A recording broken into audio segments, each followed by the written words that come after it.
Hello everyone. तो कैसे हैं आप लोग? उम्मीद करते हैं बढ़िया हैं। तो मैं पंकज राजपूत, आपका बायोलॉजी एजुकेटर, आपके अपने फेवरेट एक्सपी क्लासेस चैनल पर आपका स्वागत करता हूं, जहां पर आपको बिल्कुल फ्री एजुकेशन प्रोवाइड कराई जाती है ताकि आप अपने जीवन में बहुत कुछ हासिल कर सके। यही हमारा और हमारे एक्सपी क्लासेस चैनल का मुख्य उद्देश्य है कि आप अपने जीवन में नए नए मुकाम हासिल कर सके और अपने घर वालों का और थोड़ा बहुत हमारा भी नाम रोशन कर सके। हमारा मतलब हमारे एक्सपी क्लासेस चैनल से। तो क्या है, हम आपका स्वागत करते हैं अपने विश्वास सीरीज के एक नए लेक्चर में या नए चैप्टर में, जिसका नाम क्या है, जैव प्रौद्योगिकी एवं उसके उपयोग। तो इस चैप्टर में क्या करने वाले हैं, हम पूरा जैव प्रौद्योगिकी एवं उसके उपयोग का पूरा लेक्चर एक ही वीडियो में क्या करने वाले हैं, कंप्लीट करने वाले हैं। अब ये जो लेक्चर आपको मिलने वाला है, ये लेक्चर आपके बोर्ड के लिए 90+ नंबर लाने के लिए पर्याप्त। अब जिन बच्चों ने अभी तक हमारे डिटेल्ड लेक्चर नहीं देखे हैं, या अब ये जो लेक्चर आप देख रहे हैं बिल्कुल एकदम एग्जाम के टाइम पर ही आकर के देख रहे हैं, आपको क्या करना है, इसी लेक्चर को भरोसे रहना। अगर आपने अभी तक नहीं देखे हैं, कोई भी लेक्चर कहीं नहीं देखा, तो आप इसमें विश्वास बनाइए। इसलिए हमने अपनी जो सीरीज है उसका नाम विश्वास रखा। आप इस लेक्चर पर विश्वास रखिए कि आपको 90+ नंबर का कंटेंट यही इकट्ठा इस लेक्चर में मिलने वाला है। आपको कहीं नोट्स भी नहीं बनाने, आपको बने बनाए नोट्स पूरे एनसीईआरटी से नोट्स क्या होंगे इसमें मिल जाएंगे। या तो आप क्या कीजिए, स्क्रीनशॉट ले लीजिए उन नोट्स का, या नहीं तो आपको पीडीएफ फॉर्म में क्या होंगे, टेलीग्राम चैनल पर अपलोड कर दिए जाएंगे। अब जिन्होंने डिटेल में पढ़े हैं उनका तो ये रिवीजन का काम करने वाला, और रिवीजन का काम करने वाला मतलब 95+ नंबर के लिए उनकी तैयारी चल रही है। तो अब कुछ तो भाई खोना पड़ेगा। कुछ बच्चे कह रहे होंगे हमारे क्यों नहीं आ सकते 95+, तो बेटा आपने पहले मेहनत नहीं की है, जितनी अब करोगे उतना ही नंबर मिलेगा। बनी सी बात है, कर्मा, जितना आप करोगे उतना ही आपको मिलेगा। इतना पता है आपको कि जितनी आप मेहनत करोगे उसी के हिसाब से तो नंबर मिलेंगे। अगर ऐसा तो है नहीं है कि आप एक दिन में पढ़ के पूरी साल भर मेहनत करने वाले बच्चे के बराबर नंबर लाएं, फिर तो ये नाइंसाफी हो जाएगी ना उस बच्चे के साथ। तो आपको क्या करना है, इसी में विश्वास रखिए, 90+ नंबर कम नहीं होते, और हो सकता कि जो इस लेक्चर में पढ़ाया गया उसी से पूरा पूरा पेपर बन जाए, तो आपको बन जाए। देखो कंटेंट बिल्कुल कहीं कमी नहीं की, बस फर्क ये हो जाता वन शॉट में कि कोई चीज को हम डिटेल लेक्चर में ज्यादा 2-3 बार रिपीट कर देते हैं, यहां पर हो सकता है 1 से 2 बार रिपीट करें। बस फर्क ये हो जाता है, कंटेंट वही है पूरा। बस जो समझने की, अगर आप में समझने की जो कैपेसिटी है बहुत अच्छी है, तो आपके भी ना 95+ नंबर आ सकते हैं। तो भाई अब ज्यादा इंट्रोडक्शन हो चुका है, बिना टाइम वेस्ट करे लेक्चर में हम आगे बढ़ते हैं। तो पहली बात तो ये चैप्टर का नाम क्या है, जैव प्रौद्योगिकी, जैव प्रौद्योगिकी एवं जैव प्रौद्योगिकी एवं इसके उपयोग या उसके उपयोग, जैव प्रौद्योगिकी एवं इसके क्या उपयोग। ठीक है, ये हमारे क्या है, अध्याय का नाम है। ये हमारे अध्याय का भाई क्या है, नाम है। इतना क्लियर है? यहां तक कोई भी दिक्कत है आपको? अगर हो तो आप आराम से बता सकते हैं। ठीक है, अब चैप्टर में क्या, चैप्टर के नाम में क्या दिक्कत होगी? ठीक है, और ये हमारा क्या, वन शॉट मानिए चाहे आप इसको गन शॉट मारिए। जो बच्चे पबजी खेलने वाले होंगे ना, पता भी होगा कि गन शॉट या वन शॉट या पट्टे से हेडशॉट क्या होते हैं। आप कुल मिलाकर ये समझ लीजिए, जो भी है इस लेक्चर में बहुत कुछ है, आपका अच्छे से ध्यान से देखना है बस। तो अब आगे हम बढ़ते हैं। कृषि में जैव प्रौद्योगिकी का उपयोग। अब देखो कृषि में क्या हो सकता है, जैव प्रौद्योगिकी का उपयोग हम 3 प्रकार से कर सकते हैं। कैसे? Agrochemical based agriculture, organic agriculture और genetically modified organism based agriculture. तो सबसे पहले किसके बारे में बात करते हैं हम, एग्रोकेमिकल के बारे में। थोड़ा बहुत इंट्रो हम दे दें इसके बारे में। देखो पहले हरित क्रांति के पहले भी क्या थी, बहुत बुरी दशा थी कि पर्याप्त मात्रा में भोजन उपलब्ध नहीं हो पा रहा था। क्यों? क्योंकि जनसंख्या बढ़ रही थी, खाने की उतनी पैदावार नहीं हो पा रही थी।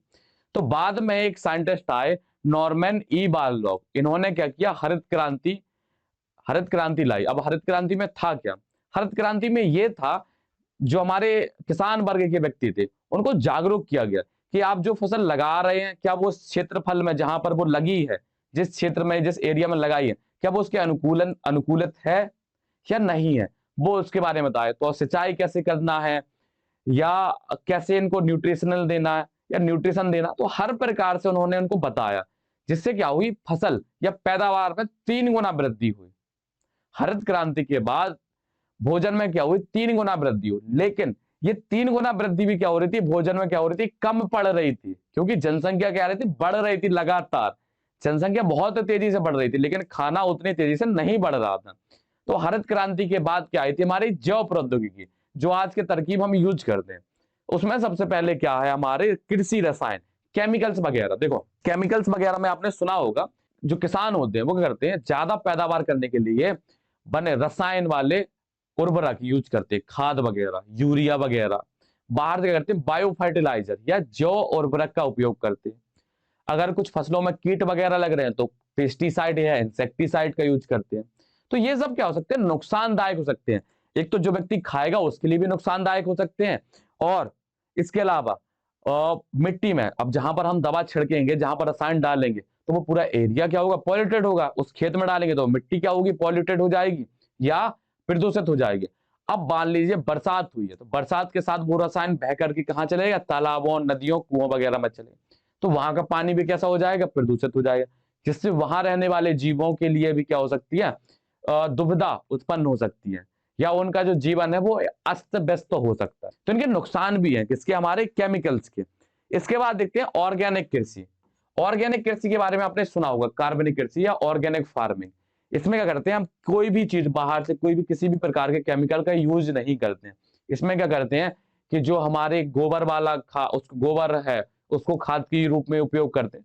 तो ये सब इसमें क्या, कोई भी केमिकल का यूज नहीं करते, केवल हम कहां से करते हैं, जो नेचुरल चीजें हैं उन्हीं का उपयोग करते हैं। लेकिन इसकी क्या पैदावार उतनी ज्यादा नहीं है, अभी इस पर चल रहा है, इसको आगे लाने के लिए कोशिशें चल रही हैं, लेकिन अभी उतनी ये सक्सेस नहीं है।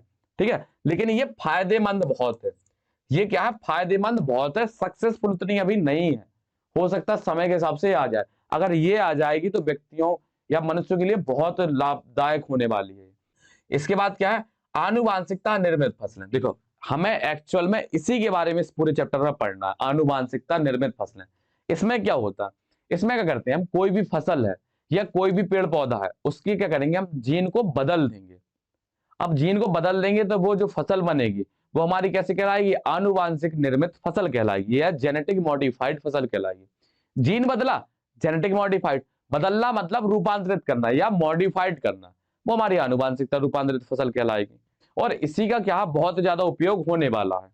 तो ये आप आराम से पढ़ सकते हैं। देखो यहाँ पर लिखा है, हरित क्रांति के द्वारा खाद्य आपूर्ति में तिगुनी वृद्धि हुई थी, उसके बावजूद भी मनुष्य की बढ़ती जनसंख्या का पेट भर पाना संभव नहीं था। तो यहां से ये थोड़ी लाइन एक अलग है। ठीक है, यहां तक इतना क्लियर है। अब आगे बढ़ते हैं। अब यहां पर क्या किया गया, वही चीज जो हमने अभी आपको थोड़ी देर पहले बताया कि फसलों को या फसलों की पैदावार बढ़ाने के लिए हम नए नए किनकी यूज करते हैं, कीटनाशकों का यूज करेंगे, हम जैव उर्वरकों का यूज करेंगे, जो नुकसानदायक हो सकते हैं मनुष्य के स्वास्थ्य के लिए और पर्यावरण के लिए और आसपास जो जंतु रह रहे हैं उनके लिए, खुद पेड़ पौधों के लिए भी। तो क्या करते हैं, सबसे बचने के लिए हम क्या करते हैं, आनुवांशिक रूपांतरित जीव का उपयोग करते हैं। अब आनुवांशिक रूपांतरित जीव में होता क्या, इसमें क्या करते हैं, आनुवांशिक रूपांतरित जीव में किसी भी जीव के जीन को हम क्या करेंगे, बदल देंगे, या जीन को क्या कर देंगे, मॉडिफाइड कर देंगे या रूपांतरित कर देंगे। जो भी शब्द आपको सही लगे वो उससे आप समझ लीजिए। इन्हीं के बारे में आगे पढ़ना तो हम बता देंगे।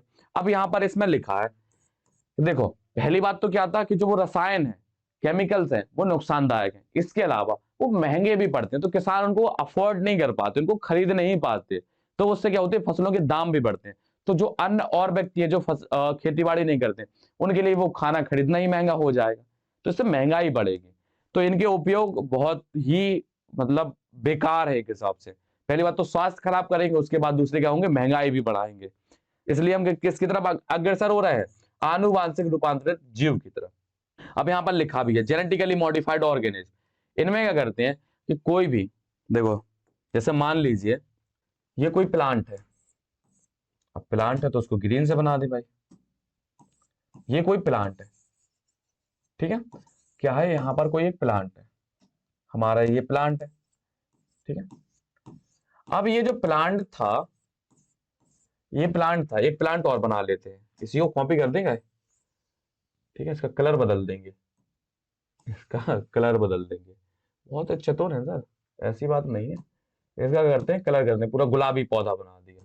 ये वाला पौधा था, ठीक है, मान लीजिए दो पौधे हैं, इतना पता।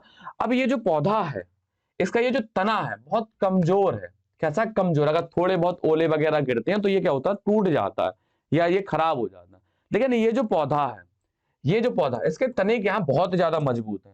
इस पौधे के तने इस पौधे के तने क्या है, बहुत मजबूत है। तो ये जो मजबूती प्रदान करने वाला जीन है, वो जीन निकाल करके हम इसके अंदर प्रवेश करा देंगे। तो क्या होगा, ये जो पौधा है, ये जो तना है, ये क्या होगा, मजबूत हो जाएगा। समझे? तो थोड़ा बहुत ओले गिरने से ये खराब नहीं होगा, ओलावृष्टि से। एक चीज हो गई। अब मान लीजिए ये जो पौधा था, इसको पानी बहुत ज्यादा चाहिए, और ये इसको बहुत ज्यादा पानी चाहिए। ठीक है, अब कोई किसान है जहां पर पानी की कमी है, अब उस फसल को नहीं लगा पा रहा। अब ये जो पौधा है, ये कम पानी में भी जीवित रह सकता है, मतलब अपनी पूरी प्रक्रियाएं शरीर की किससे कर सकता है, कम पानी में भी पूरी कर सकता है, उपापचयी प्रक्रियाएं। तो क्या करेंगे, इसकी जो उपापचयी प्रक्रियाएं वाला जो जीन है, जो कम पानी में कर सकता है, उसको उठा करके इसके अंदर प्रवेश करा दिया। तो अब ये जो पौधा है, ये कम पानी में भी क्या कर सकता है, जीवित रह सकता है। इसके अलावा ये इसको ज्यादा न्यूट्रिशन चाहिए है, और उस जमीन में क्या है, ज्यादा न्यूट्रिशन है नहीं है, तो हम कम न्यूट्रिशन वाला जीन इसमें डाल देंगे, कम न्यूट्रिशन में ही क्या हो जाए, इसका काम हो जाए। समझे आप? तो इस प्रकार से क्या करते हैं, हम जीनों को एक पौधे से कोई अच्छा जीन निकाल करके दूसरे पौधे में डाल देंगे जिसकी उसमें दिक्कत थी। ठीक है, दिक्कतें आप बता देंगे। अब दिक्कतें कई प्रकार की हो सकती हैं, सूखे के लेकर के, पौधा मजबूत नहीं है, उसमें इंसेक्ट कीट जल्दी लग जाते हैं, तो बहुत सारी चीजें हैं। उनसे बचने के लिए कर सकते हैं हम जीनों का उपयोग करते हैं। अभी आगे इसी पर बात करनी है, तो ऐसा नहीं है यहीं पर अटके रह जाए, आगे भी हमें बढ़ना है। तो आगे बढ़ते हैं भाई। अब यहाँ पर लिखा है जेनेटिकली मॉडिफाइड पौधों का उपयोग कई प्रकार से लाभदायक है। कई प्रकार से कैसे, यहाँ पर ये जो 5 पॉइंट लिखे हैं, इसी के अगल बगल क्या है, हमारी पूरी ये वाला चैप्टर कंप्लीट होने वाला है। देखो, सबसे पहला पॉइंट आपको बता चुके हैं। देखो, ठंड है, सूखा है, लवण ताप, इन सब के प्रति क्या बना दें, हम फसल को मजबूत बना दें, इन सब से लड़ने के लिए तैयार कर दें फसल को। ठीक है, किसके द्वारा, जीनों को परिवर्तित करने के द्वारा, जीन परिवर्तित करके। दूसरे नंबर पर, अब कोई फसल है वो जल्दी बीमार हो जाती है, मतलब उसमें जल्दी कीट वगैरह लग जाते हैं, तो हम उसमें कुछ ऐसे चेंजेस कर दें, कुछ ऐसे चेंजेस कर दें कि जो कीट उनको खाने आए वो मर जाए उनको खा के, तो फिर उनमें कीट भी नहीं लगेंगे। तो हमें कोई भी बाहर से दवा वगैरह नहीं छिड़कनी पड़ेगी, तो हम दवा से भी बच जाएंगे। ठीक है, तो ये वाला पॉइंट हो गया। अभी बताएंगे कैसे बदलते हैं, ये भी बताएंगे। अब इसके बाद तीसरा नंबर पॉइंट है। तीसरा नंबर पॉइंट कहता है कि कटाई के पश्चात होने वाले नुकसानों को कम करने में सहायक। देखो, टमाटर होता क्या होता है, टमाटर सबसे अच्छा एग्जांपल है। टमाटर तोड़ा हमने, अब मान लीजिए कोई किसान है जो शहर से काफी दूर 40-45 किलोमीटर दूर रहता है, अब वहां से संसाधन की सुविधा अच्छी उपलब्ध नहीं है। अब उस किसान ने क्या किया, टमाटर की खेती की है। तो मान लीजिए उसने टमाटर तोड़े, और वो जब तक बाजार तक लाया तब तक वो टमाटर क्या हो गए, सड़ गए या खराब हो गए। तो इससे बचने के लिए हम क्या करेंगे, उनके जीन में कुछ परिवर्तित कर देंगे कि वो टमाटर जल्दी तोड़ने के तुरंत बाद ही पकना ना शुरू हो, उनमें और क्या हो जाए, देरी आए। ठीक है, इस प्रकार के हमने टमाटर तैयार भी किए थे, जिनको बोलते हैं फ्लेवर सेवर टमाटर। इसमें क्या होती है, टमाटर को पेड़ों से तोड़ेंगे, तो तोड़ने के पश्चात वो तुरंत ना पके, क्या ना हो, तुरंत ना पके, और उनकी जो जीवन है, पकने वाली उनकी जो लाइफ है वो बढ़ जाए, मतलब वो 1 हफ्ते तक हो जाए। आपने भी देखा होगा कि मम्मी और बाजार जाती हैं तो टमाटर को हमेशा दबा दबा करके देखती है कि कोई ज्यादा तो नहीं पका। क्यों? क्योंकि जो ज्यादा पका होगा वो जल्दी खराब हो जाएगा। समझा? इसी प्रकार से इन सब से बचने के लिए अभी हमने क्या किया, पौधों को तैयार कर दिया कि उसकी जो भी फसलें होंगी या जो भी फल होंगे वो जल्दी ना पके, तोड़ने के बाद तुरंत खराब ना हो। अब इसके बाद देखते हैं पौधों द्वारा खनिज उपयोग क्षमता में वृद्धि। अब जैसे मान लीजिए कोई पौधा है, ठीक है, कोई फसल है, अब वो क्या कर पा रही है, जमीन से ज्यादा न्यूट्रिशन नहीं खींच पा रही, तो हम उसको उस प्रकार से तैयार करें कि वो मैक्सिमम उस जगह से न्यूट्रिशन को खींच ले। जैसे क्या हुआ, अब किसानों को आपने तो सुना भी होगा कि जो किसान वर्ग से होंगे उन्हें दिक्कत नहीं होने वाली इस चैप्टर में। ठीक है, क्या होता, किसान कभी भी एक खेत में सेम तरीके की फसल लगातार नहीं लगाते हैं, हमेशा वो फसल को कहते हैं बदलते रहते हैं। अगर एक साल इसमें मटर लगाई है तो अगले साल उसमें चना या गेहूं लगाएगा। क्यों? क्योंकि अगर एक ही तरीके की फसल लगाएंगे तो वो एक ही तरह की न्यूट्रिशन खींचेगी जमीन से, तो वहां पर उस न्यूट्रिशन की या मिनरल्स की क्या होगी, कमी हो जाएगी। इसलिए हम दूसरे प्रकार का लगाते हैं। अब जो भी हम पौधे लगाएंगे उन सब में क्या करती है, मिनरल्स खींचने की, उनको जो एब्जॉर्ब करने की कैपेसिटी क्या होगी, बढ़ा दी, कि अगर वहां पर बहुत कम मिनरल्स भी हो तब भी वहां पर वो फसल क्या हो जाए, जीवित रह सके।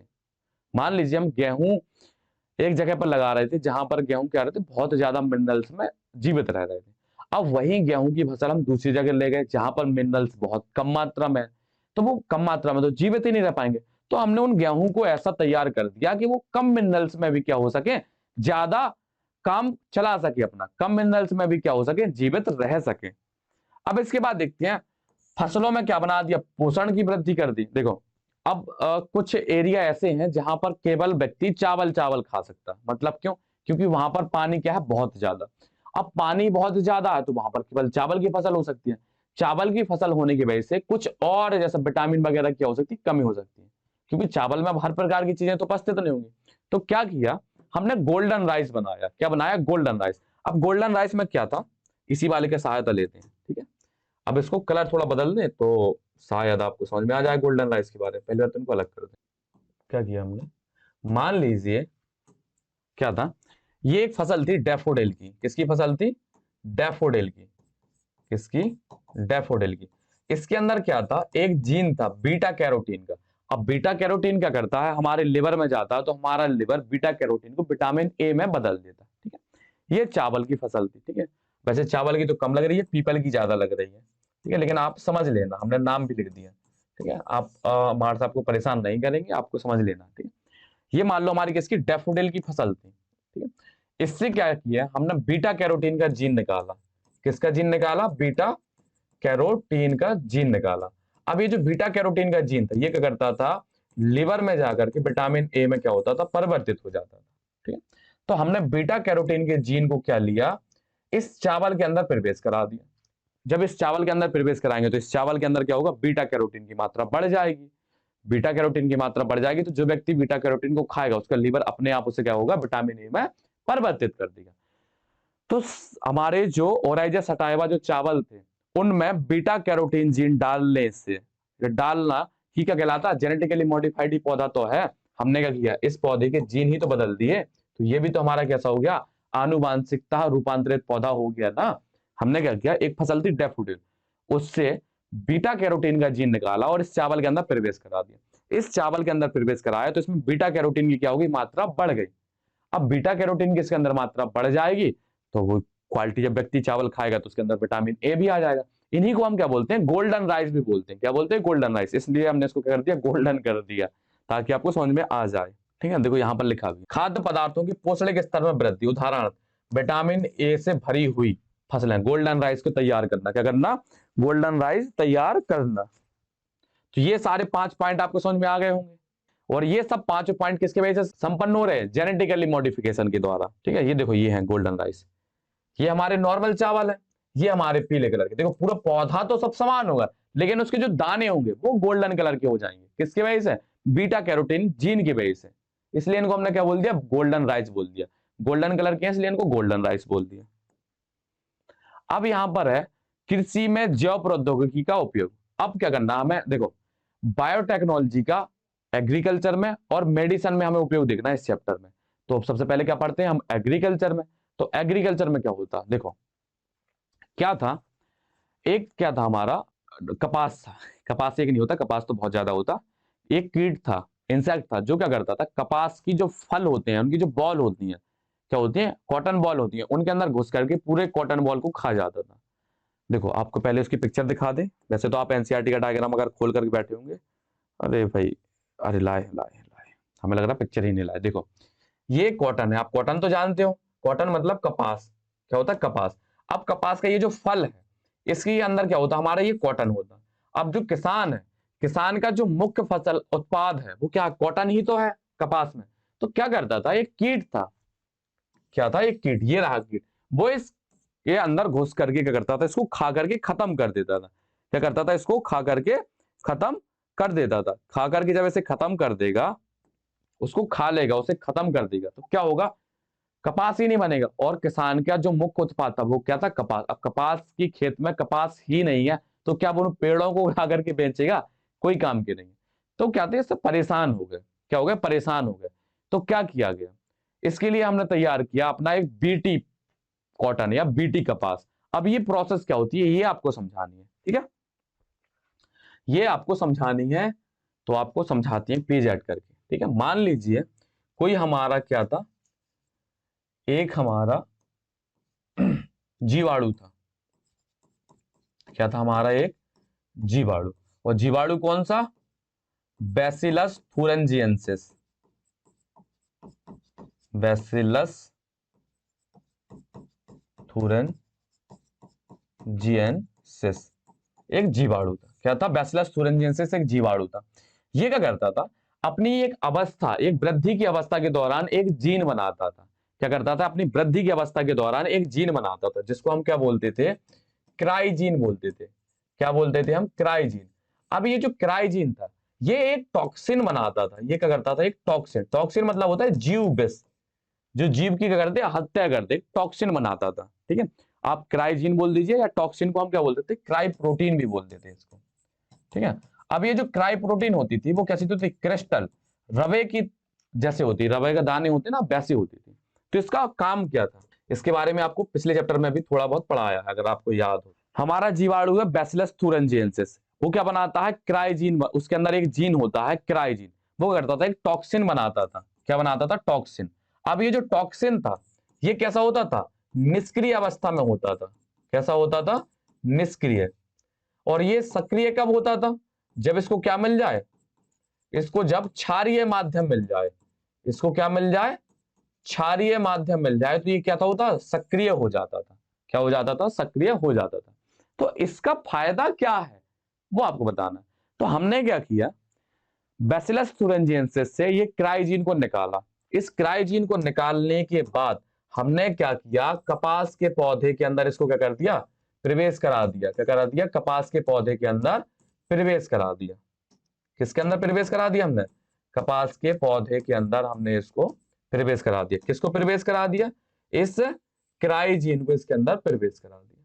तो भाई हुआ क्या है?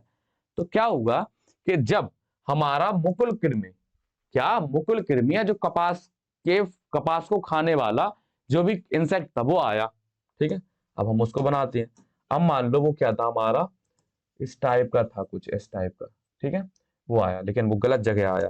वो यहां नहीं आएगा, वो कहाँ आएगा? यहां आएगा। ठीक है, ये आया। क्या आया? उसने इस फल को खाया। उसने फल को खाया। अब इस फल को खाएगा, तो इसके अंदर, इस पूरे पौधे के अंदर कौन सा जीन आ गया? क्राइजीन आ गया। क्या आ गया? क्राइजीन। और क्राइजीन क्या बनाता था? टॉक्सिन बनाता था। कैसा बनाता था? टॉक्सिन। अब ये जो टॉक्सिन होता था, ये जो टॉक्सिन होता, अब मान लीजिए क्या है हमारा? ये इंसेक्ट था। इसने क्या किया? इसने वो जीन खा लिया। अब इसके अंदर क्या आ गया? वो क्राइजीन आ गया। क्या आ गया? क्राइजीन। अब क्राइजीन क्या बनाएगा? प्रोटीन बनाएगा। कौन सी प्रोटीन बनाएगा? Cry protein. अब वो प्रोटीन बनी। अब वो प्रोटीन करती क्या थी? वो प्रोटीन पता क्या करती थी? जो हमारा इंसेक्ट है, इसकी आंत की जो उपकलीय कोशिकाएं हैं, मान लीजिए उपकलीय कोशिकाएं इस तरीके से अंदर लगी हुई है। ठीक है, डायग्राम हमारे बहुत बेकार रहते हैं, तो उसके पीछे आपको नहीं पढ़ना। जो हमारा क्या था? मुकुल कृमि था, उसने इस फल को खाया। फल को खाने के साथ ही साथ क्या होगा? वो जीन भी इसके अंदर चला जाएगा, क्योंकि कोशिकाएं तो खाएगा ना इस फल की। खाए तो उसके अंदर क्या आ गया? वो क्राइजीन आ गया। क्राइजीन ने क्या बनाया? वो प्रोटीन बनाई। कौन सी प्रोटीन बनाई? क्राई प्रोटीन बनाई। अब ये जो क्राई प्रोटीन है, वो क्राई प्रोटीन क्या करती थी? जैसे ही उसको क्षारीय माध्यम मिलेगा, अब वो क्षारीय माध्यम कहां होता था? इसकी गट में होता था। कहां होता था? इसकी गट में। जैसे उसको इसका क्षारीय माध्यम मिला, क्षारीय माध्यम मिलने की वजह से ये सक्रिय हो गया। सक्रिय होने की वजह से इसने तुरंत क्या किया कि जो भी ये कीट था या जो कीड़ा था, इसकी जो आंत की जो कोशिकाएं थी, उपकलीय या एपिथेलियम कोशिकाएं थी, उनमें छेद बना दिए। छेद बनाने की वजह से वो कोशिकाएं फूली। फूली तो वो फट गई। फट गई तो वो जो कीड़ा था वो मर जाएगा। समझे आप? तो पूरी प्रोसेस समझ में आ गई आपको? हमने बैसिलस थुरिंजिएंसिस से क्राइजीन निकाला। उस क्राइजीन को इस कपास के पौधे के अंदर डाल दिया। जैसे ही कीट ने इसको खाया, तो वो क्राइजीन इसके अंदर चला गया। ठीक है, अब इसके अंदर चला गया, तो वो अंदर जाकर के क्षारीय माध्यम पा करके क्या हो गया? सक्रिय हो गया। सक्रिय होने के बाद उसकी आंतों में जाकर के क्या होगा? वो उसकी कोशिकाओं को फाड़ देगा। जब उसकी आंत की कोशिकाएं फट जाएंगी, तो वो भी मर जाएगा। समझे आप? अब इसको बीटी क्यों बोलते हैं? देखो, इसके नाम से पता चल रहा, बी फॉर बैसिलस और टी फॉर थुरिंजिएंसिस। क्या हमारा? BT, bacillus thuringiensis. बैक्टीरिया के नाम के आधार पर ही हमने इसका नाम क्या रखा था? बीटी नाम रखा था। इतना क्लियर? अब तो हमने क्या, बीटी कपास, बीटी टमाटर, बीटी बैगन, बीटी आलू, बीटी सोयाबीन, सब कुछ तैयार किया। तो बाबा आपके दिमाग में आ रहा होगा, कपास तो हम खाते नहीं, लेकिन हम टमाटर खाते हैं, बैगन खाते हैं, तो वो जीन तो हमारे अंदर भी जाएगा, तो हम क्यों नहीं मरते? तो आप इसलिए नहीं मरते भाई, क्योंकि आपके जो पेट का पीएच है ना, वो बहुत ज्यादा हाई है, वो सॉरी बहुत ज्यादा लो है। मतलब बहुत ज्यादा एसिडिक है, उसमें जब ये प्रोटीन जाती है तो ये नष्ट हो जाती है, उसकी वजह से आपकी आंत पर कोई इसका प्रभाव नहीं पड़ता, आप जीवित रह जाते हैं। समझे आप? तो बीटी समझ में आ गया आपको? बीटी समझ में आ गया। बीटी आपको समझ में आ गया है तो ये पैरा पूरा हमने आपको समझा दिया उस पेज पर, तो इसको आप स्क्रीनशॉट लीजिए, इसको समझ लीजिए, तब तक हम आगे बढ़ते हैं। ठीक है, दिए रहे हमारे। पहले क्या होता था, बैगन में ये इस तरीके के इंसेक्ट अंदर घुस जाते थे और पूरा खराब कर देते अंदर से। फिर ये रहे हमारे बीटी बैगन। अब इसके बाद बीटी कपास। बीटी कपास आपको बता दिया, बस यहाँ पर कुछ कीट हैं उनके बारे में बताना है।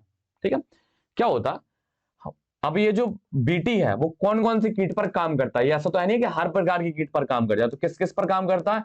लिथिडोप्टेरन के, टेसन लिख गया यहाँ पर, टेरन लिखना, लिथिडोप्टेरन, तंबाकू की कलका, सैनिक कीड़ा, कोलियोप्टेरन और डीप्टेरन, मक्खी मच्छर, इन सबको मारने में क्या करते हैं हम? बीटी का यूज करते हैं, बैसिलस थुरिंजिएंसिस की जो प्रोटीन होती है क्राइसिन, उसका यूज करते हैं। अब ये जो यहाँ पर प्रोसेस लिखी है ये आपको उस फ्लो चार्ट में पूरी बता दी है। ठीक है, आपको नहीं समझ में नहीं लग रहा कि नहीं बताएगी तो आप इसको एक बार रीड कीजिए। ठीक है, रीड करने के बाद वो सब आपको समझ में आ जाएगी। देखो ये भी आपको पूरा बता चुके हैं, ये आपको पूरा बता चुके हैं, आप स्क्रीनशॉट लेते जाइए, इतना भरोसा रखिए आप कि आपको कुछ नहीं छोड़ा। ठीक है, बस यहाँ पर और कुछ बतानी है वो बता देते हैं। अब प्रोटीन्स जो है, प्रोटीन्स वो दो प्रकार की, तीन भी और कई प्रकार की हो सकती है, यहाँ पर तीन प्रकार की बताएंगे। क्राई फर्स्ट एसी और क्राई सेकंड एबी, ये क्या करते हैं? मुकुल कृमि को नियंत्रित करते हैं। ठीक है, मुकुल कृमि को, मुकुल कृमि अपने जो कपास को खाते थे। ठीक है, और जो क्राई फर्स्ट एबी है ये मक्का छेदक को, देखो यहाँ पर हम डायग्राम भी आपके लिए लाए हैं, किसको खाते थे? ये जो मक्का है, मक्का के अंदर ये देखो इन्होंने छेद कर दिया, ये पूरी फसल को बर्बाद किए हुए। तो इनको इनको इनसे भी निपटने के लिए हम क्या करते थे? कौन सी जीन का यूज करते थे? क्राई फर्स्ट एबी वाली जीन का हम उपयोग करते हैं। ठीक है, तो हमारा बीटी कॉटन हो गया। अब हम क्या करते हैं? आगे बढ़ते हैं। तो अब हमारा क्या है, ये हो चुका। अब हम इसमें आगे थोड़ा और बढ़ते हैं, अब देखते हैं और हमारा कहां पर बीटी का या बायोटेक्नोलॉजी का यूज होता है। देखो, पीड़क प्रतिरोधी पौधा। अब हमें क्या बनाना है? एक ऐसा पौधा बनाना है जो किससे? इंसेक्ट से बच सके। अभी भी इंसेक्ट ही से बचा रहे थे, लेकिन यहां पर क्या, थोड़ा सा तरीका बदल जाता है। यहां पर हम बात करने वाले हैं तंबाकू के पौधे की। किसकी बात करने वाले हैं? तंबाकू के पौधे की। अब तंबाकू के पौधे में ऐसा अलग क्या है? अलग है भाई, अलग है और अलग होना भी चाहिए और हमें पता होना चाहिए उसके बारे में। क्या होता है, तंबाकू का जो पौधा होता है उसकी जड़ों पर एक निमेटोड या सूत्रकृमि क्या करता है? आक्रमण करता है। वो निमेटोड क्या करता है? वहां पर जो तंबाकू की जड़ है वहां पर क्या बोलते हैं, कैंसर जैसी ट्यूमर बनाना शुरू कर देता। क्या करता? ट्यूमर या अर्बुद बनाना शुरू कर देता। अब ट्यूमर बनने से नुकसान क्या है? आपने भी देखा था, पहले भी पढ़ा था हमने, कि ट्यूमर बनने से दिक्कत ये है कि किसी एक जगह पर कोशिकाओं का अनियंत्रित विभाजन शुरू हो जाएगा और वहां पर खाना भी बहुत ज्यादा जाएगा। तो जड़ों में क्या होता है? ट्यूमर बनना शुरू हो जाते हैं, वहां पर नोड बनना शुरू हो जाती है। तो मैक्सिमम खाना कहां जाने लगता है? जड़ों की तरफ। जब मैक्सिमम खाना जड़ों की तरफ जाएगा तो वो और पौधे में क्या होगी? खाने की कमी होगी, जिसकी वजह से पौधे की अन्न पार्ट क्या होंगे? मरने लगेंगे। उसके जो अन्न भाग है पौधे की, पत्तियां वगैरह, वो मरने लगेंगी। तो इससे दिक्कत क्या है? तो आपको बता दें, तंबाकू की फसल में तंबाकू के पत्ते ही उसका मुख्य उत्पाद होते हैं। अगर पत्ते ही खराब हो जाएंगे तो वो फसल किस काम की? जड़ें थोड़ा बेचेंगे उसकी। तो जड़ों में होता, तो इससे बचने के लिए हम करते क्या? तो इससे बचने के लिए हम करते हैं अपने किसका उपयोग? रिस्क का यूज करते हैं। किसका यूज करते हैं? रिस्क। अब ये रिस्क कौन सी बला का नाम है? तो रिस्क बला का नाम है आरएनए इंड्यूसिंग साइलेंसिंग कॉम्प्लेक्स। ये क्या होता है? एंजाइम होता है जो सभी प्रकार की यूकेरियोटिक कोशिकाओं में उपस्थित होता है। अब इसकी पूरी प्रोसेस के बारे में बताएंगे। तो आपको इतना पता होना चाहिए कि जो हमारा तंबाकू का पौधा होता है उस पर आक्रमण करता है एक सूत्रकृमि, जिसको बोलते हैं मिल्वाडेगाइन इनकॉग्निसिया या मिलोइडीगाइनी इनकॉग्निसिया, जो भी आपको नाम सही लगे आप रख लीजिए। अब हमें आपको इसकी पूरी प्रोसेस बतानी है। इसकी प्रोसेस देखो, ये रहा तंबाकू का पौधा, इसमें यहाँ पर ये नोड आपको दिख रहे होंगे, यहाँ पर ये आपको यहाँ पर ये गांठ या नोड टाइप के दिख रहे होंगे, जो क्या करती हैं यहाँ पर ट्यूमर। अब ऊपर से पूरा खाना यहाँ आने लगेगा, पूरा खाना यहाँ आ जाएगा तो ऊपर की चीजें क्या होंगी? मरने लगेंगी। तो इससे बचा कैसे जाए? तो इससे बचने के लिए हम क्या करते हैं? क्या करते हैं? रिस्क की सहायता लेते हैं। भाई रिस्क क्या है भाई? रिस्क क्या है अभी बताते हैं। रिस्क क्या है? देखो भाई, रिस्क आपको बताते हैं, रिस्क आपको बताते हैं। एक पेज ऐड करते हैं। देखो क्या करते हैं, एक तंबाकू का पौधा बना ले रहे हैं, ठीक है, आर्ट बहुत अच्छी है अपनी, तंबाकू का पौधा भी बनाते हैं। अब कुछ बच्चे कहेंगे अभी कह रहे थे आर्ट बहुत बेकार है, अब आर्ट इनकी अच्छी हो गई है, पता नहीं कितना झूठ बोलते हैं। बता रहे हैं, थोड़ा बहुत अच्छा लगता है ना अपने मुंह से अपनी तारीफ कर लो। तुम लोग तो कमेंट में कुछ कहते नहीं हो, पता नहीं, ना कुछ पूछते हो ना कुछ बताते हो, तो क्या करें, हमें अपने मुंह से अपनी ही तारीफ करनी पड़ेगी। ठीक, ये रहा हमारा क्या, तंबाकू का पौधा। क्या है ये हमारा, तंबाकू का पौधा। तंबाकू का पौधा कैसा होगा, यूकैरियोटिक होगा भाई, इतना तो आपको पढ़े लिखे हो आप। तंबाकू का जो पौधा है वो कैसा है, तंबाकू का पौधा कैसा है, यूकैरियोटिक है। अब जिनको ये भी नहीं पता यूकैरियोटिक क्या होती है, प्रोकैरियोटिक क्या होती है, तो उनकी पढ़ाई क्या चल रही है, स्वाहा चल रही है। कैसे चल रही है, स्वाहा। अब यहां पर एक हम निमेटोड बनाते हैं। निमेटोड, निमेटोड कौन सा, जो क्या करता था, पत्तियों को खाता था, या सॉरी उनकी जड़ों पर क्या करता था, संक्रमण करता था। कुछ ज्यादा ही बड़ा हो गया, ये कुछ ज्यादा ही बड़ा हो गया, पौधे से बड़ा हो गया। ठीक है, वैसे तो ये होता ऐसा है, ऐसे कैंचुए के आकार का होता है, वैसे ये इस तरीके का होता है, लेकिन ठीक है, हमारा मन हमने ऐसे बना दिया। ठीक है, तो हम अपने हिसाब से बना लो भाई, नहीं ऐसी बात नहीं करते, अच्छे से बात करते हैं।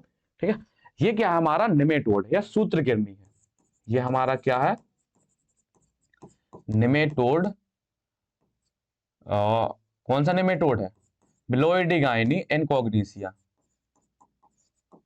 मिलोइडिगाइनी इनकॉग्निसिया। ठीक है, अब कुछ बच्चों के दिमाग में आ रहा होगा भाई इनके ऊपर दवा छिड़क दें तो बचा लेंगे इससे। तो भाई आपको बता दें, दवा इसलिए नहीं छिड़क सकते हैं क्योंकि जड़ें क्या होती है, नीचे होती हैं भाई। दवा जड़ें कहाँ होती है, नीचे होती है। दवा यहाँ पर तो ऐसा तो नहीं है कि पौधे को निकाला हमने, इसमें दवा ऐसी फुसफुस करके छिड़की फिर इसको इससे फिर लगा दिया, ऐसे तो नहीं करेंगे ना, ये गलत है। ठीक है, थोड़ा बहुत आपके अंदर बुद्धि होगी, अगर बुद्धि आपके अंदर थोड़ी बहुत है तो आपको पता होना चाहिए कि जड़ों में हम दवा नहीं छिड़क सकते हैं, तो कुछ ऐसी तरकीब निकालनी चाहिए जिससे काम हो जाए। ठीक है भाई, देखो क्या करते हैं, आपको इतना पता है कि तंबाकू का पौधा ये है और ये रहा हमारा निमेटोड। अब इनको बचाना कैसे है, तो हमारी जो यूकैरियोटिक कोशिकाएं होती हैं उनके अंदर होता है रिस्क, रिस्क। अब ये जो रिस्क है वो किसके लिए रिस्क है, ये निमेटोड के लिए रिस्क हो गया। अब इसका आप पहले फुल फॉर्म लिख दें, RNA, RNA inducing, RNA inducing, RNA inducing silencing complex. कुछ गलत नहीं पढ़ा रहा है, आप आराम से जाकर के गूगल कर सकते हैं, थोड़ा बहुत भरोसा होगा मास्टर के ऊपर। ठीक है, ये रिस्क होता। अब ये रिस्क करता क्या, रिस्क क्या करता है, जब भी इसे डबल स्टैंडर्ड आरएनए दिख जाता है इसकी बुद्धि खराब हो जाती है, ये तुरंत जाकर के डबल स्टैंडर्ड आरएनए को खत्म कर देता है। ठीक है, तो फिर हमारे अंदर ये पड़ा कैसे रहता है, आपको पता होगा कि हमारे अंदर जो आरएनए बनता है वो सिंगल स्टैंडर्ड आरएनए बनता है, कभी भी डबल स्टैंडर्ड आरएनए नहीं बनता। तो फिर कैसे ये एक्टिव होगा, बस आप थोड़ा सा पेशेंट रखिए, पेशेंस रखिए। पेशेंट तो मतलब होता है बीमार। कुछ भी बोल रहे हैं मास्टर, आज पता नहीं क्या हो गया, आज कुछ हो गया। अब ये क्या है हमारी, क्या है हमारी टीआई प्लाज्मिड या एग्रोबैक्टीरियम लिया हमने, क्या लिया हमने, एग्रोबैक्टीरियम लिया। अब इस एग्रोबैक्टीरियम से क्या निकाला हमने, चलो एग्रोबैक्टीरियम नहीं लिया ना लेने दो, हमने क्या किया, हमारा ये जो निमेटोड है, क्या है निमेटोड, निमेटोड के अंदर क्या होगा भाई, डीएनए होगा। क्या होगा इसके अंदर, डीएनए होगा। हमने क्या किया, इसके डीएनए को निकाला, इसके डीएनए को क्या किया, बाहर निकाला। अब इस डीएनए में क्या किया, कुछ चेंजेस किए, कुछ परिवर्तन किए, और परिवर्तन ऐसे किए कि इसके दोनों स्ट्रैंड से क्या बन जाए, आरएनए बन जाए। क्या बन जाए, इसके दोनों खंडों से क्या बन जाए, आरएनए। अब डीएनए के दो खंड होते हैं, जैसे कि आपको दिखा दें, डीएनए का ये खंड है, ये इस तरीके से, इससे भी आरएनए बन जाए और ऊपर वाले से भी आरएनए बन जाए, इससे भी आरएनए बन जाए और इससे भी आरएनए बन जाए। ऐसी हमने कुछ व्यवस्था की, और व्यवस्था करने के बाद इसको हमने टीआई प्लाज्मिड के साथ जोड़ करके इसके अंदर प्रवेश करा दिया। टीआई प्लाज्मिड क्यों लिया, क्योंकि पौधे के अंदर प्रवेश कराना है हमें, तो किसका, एग्रोबैक्टीरियम के प्लाज्मिड, टीआई प्लाज्मिड की सहायता लेंगे। तो हमने क्या किया, मिलोइडिगाइनी इनकॉग्निसिया के डीएनए को निकाला। डीएनए को निकालने के बाद उसमें कुछ परिवर्तन किए, ऐसे परिवर्तन किए कि ताकि उसके दोनों खंडों से क्या बन सके, आरएनए बन सके। इतना क्लियर है। तो हमने क्या किया, हमने इसको पहली बार तो अलग किया इन दोनों को।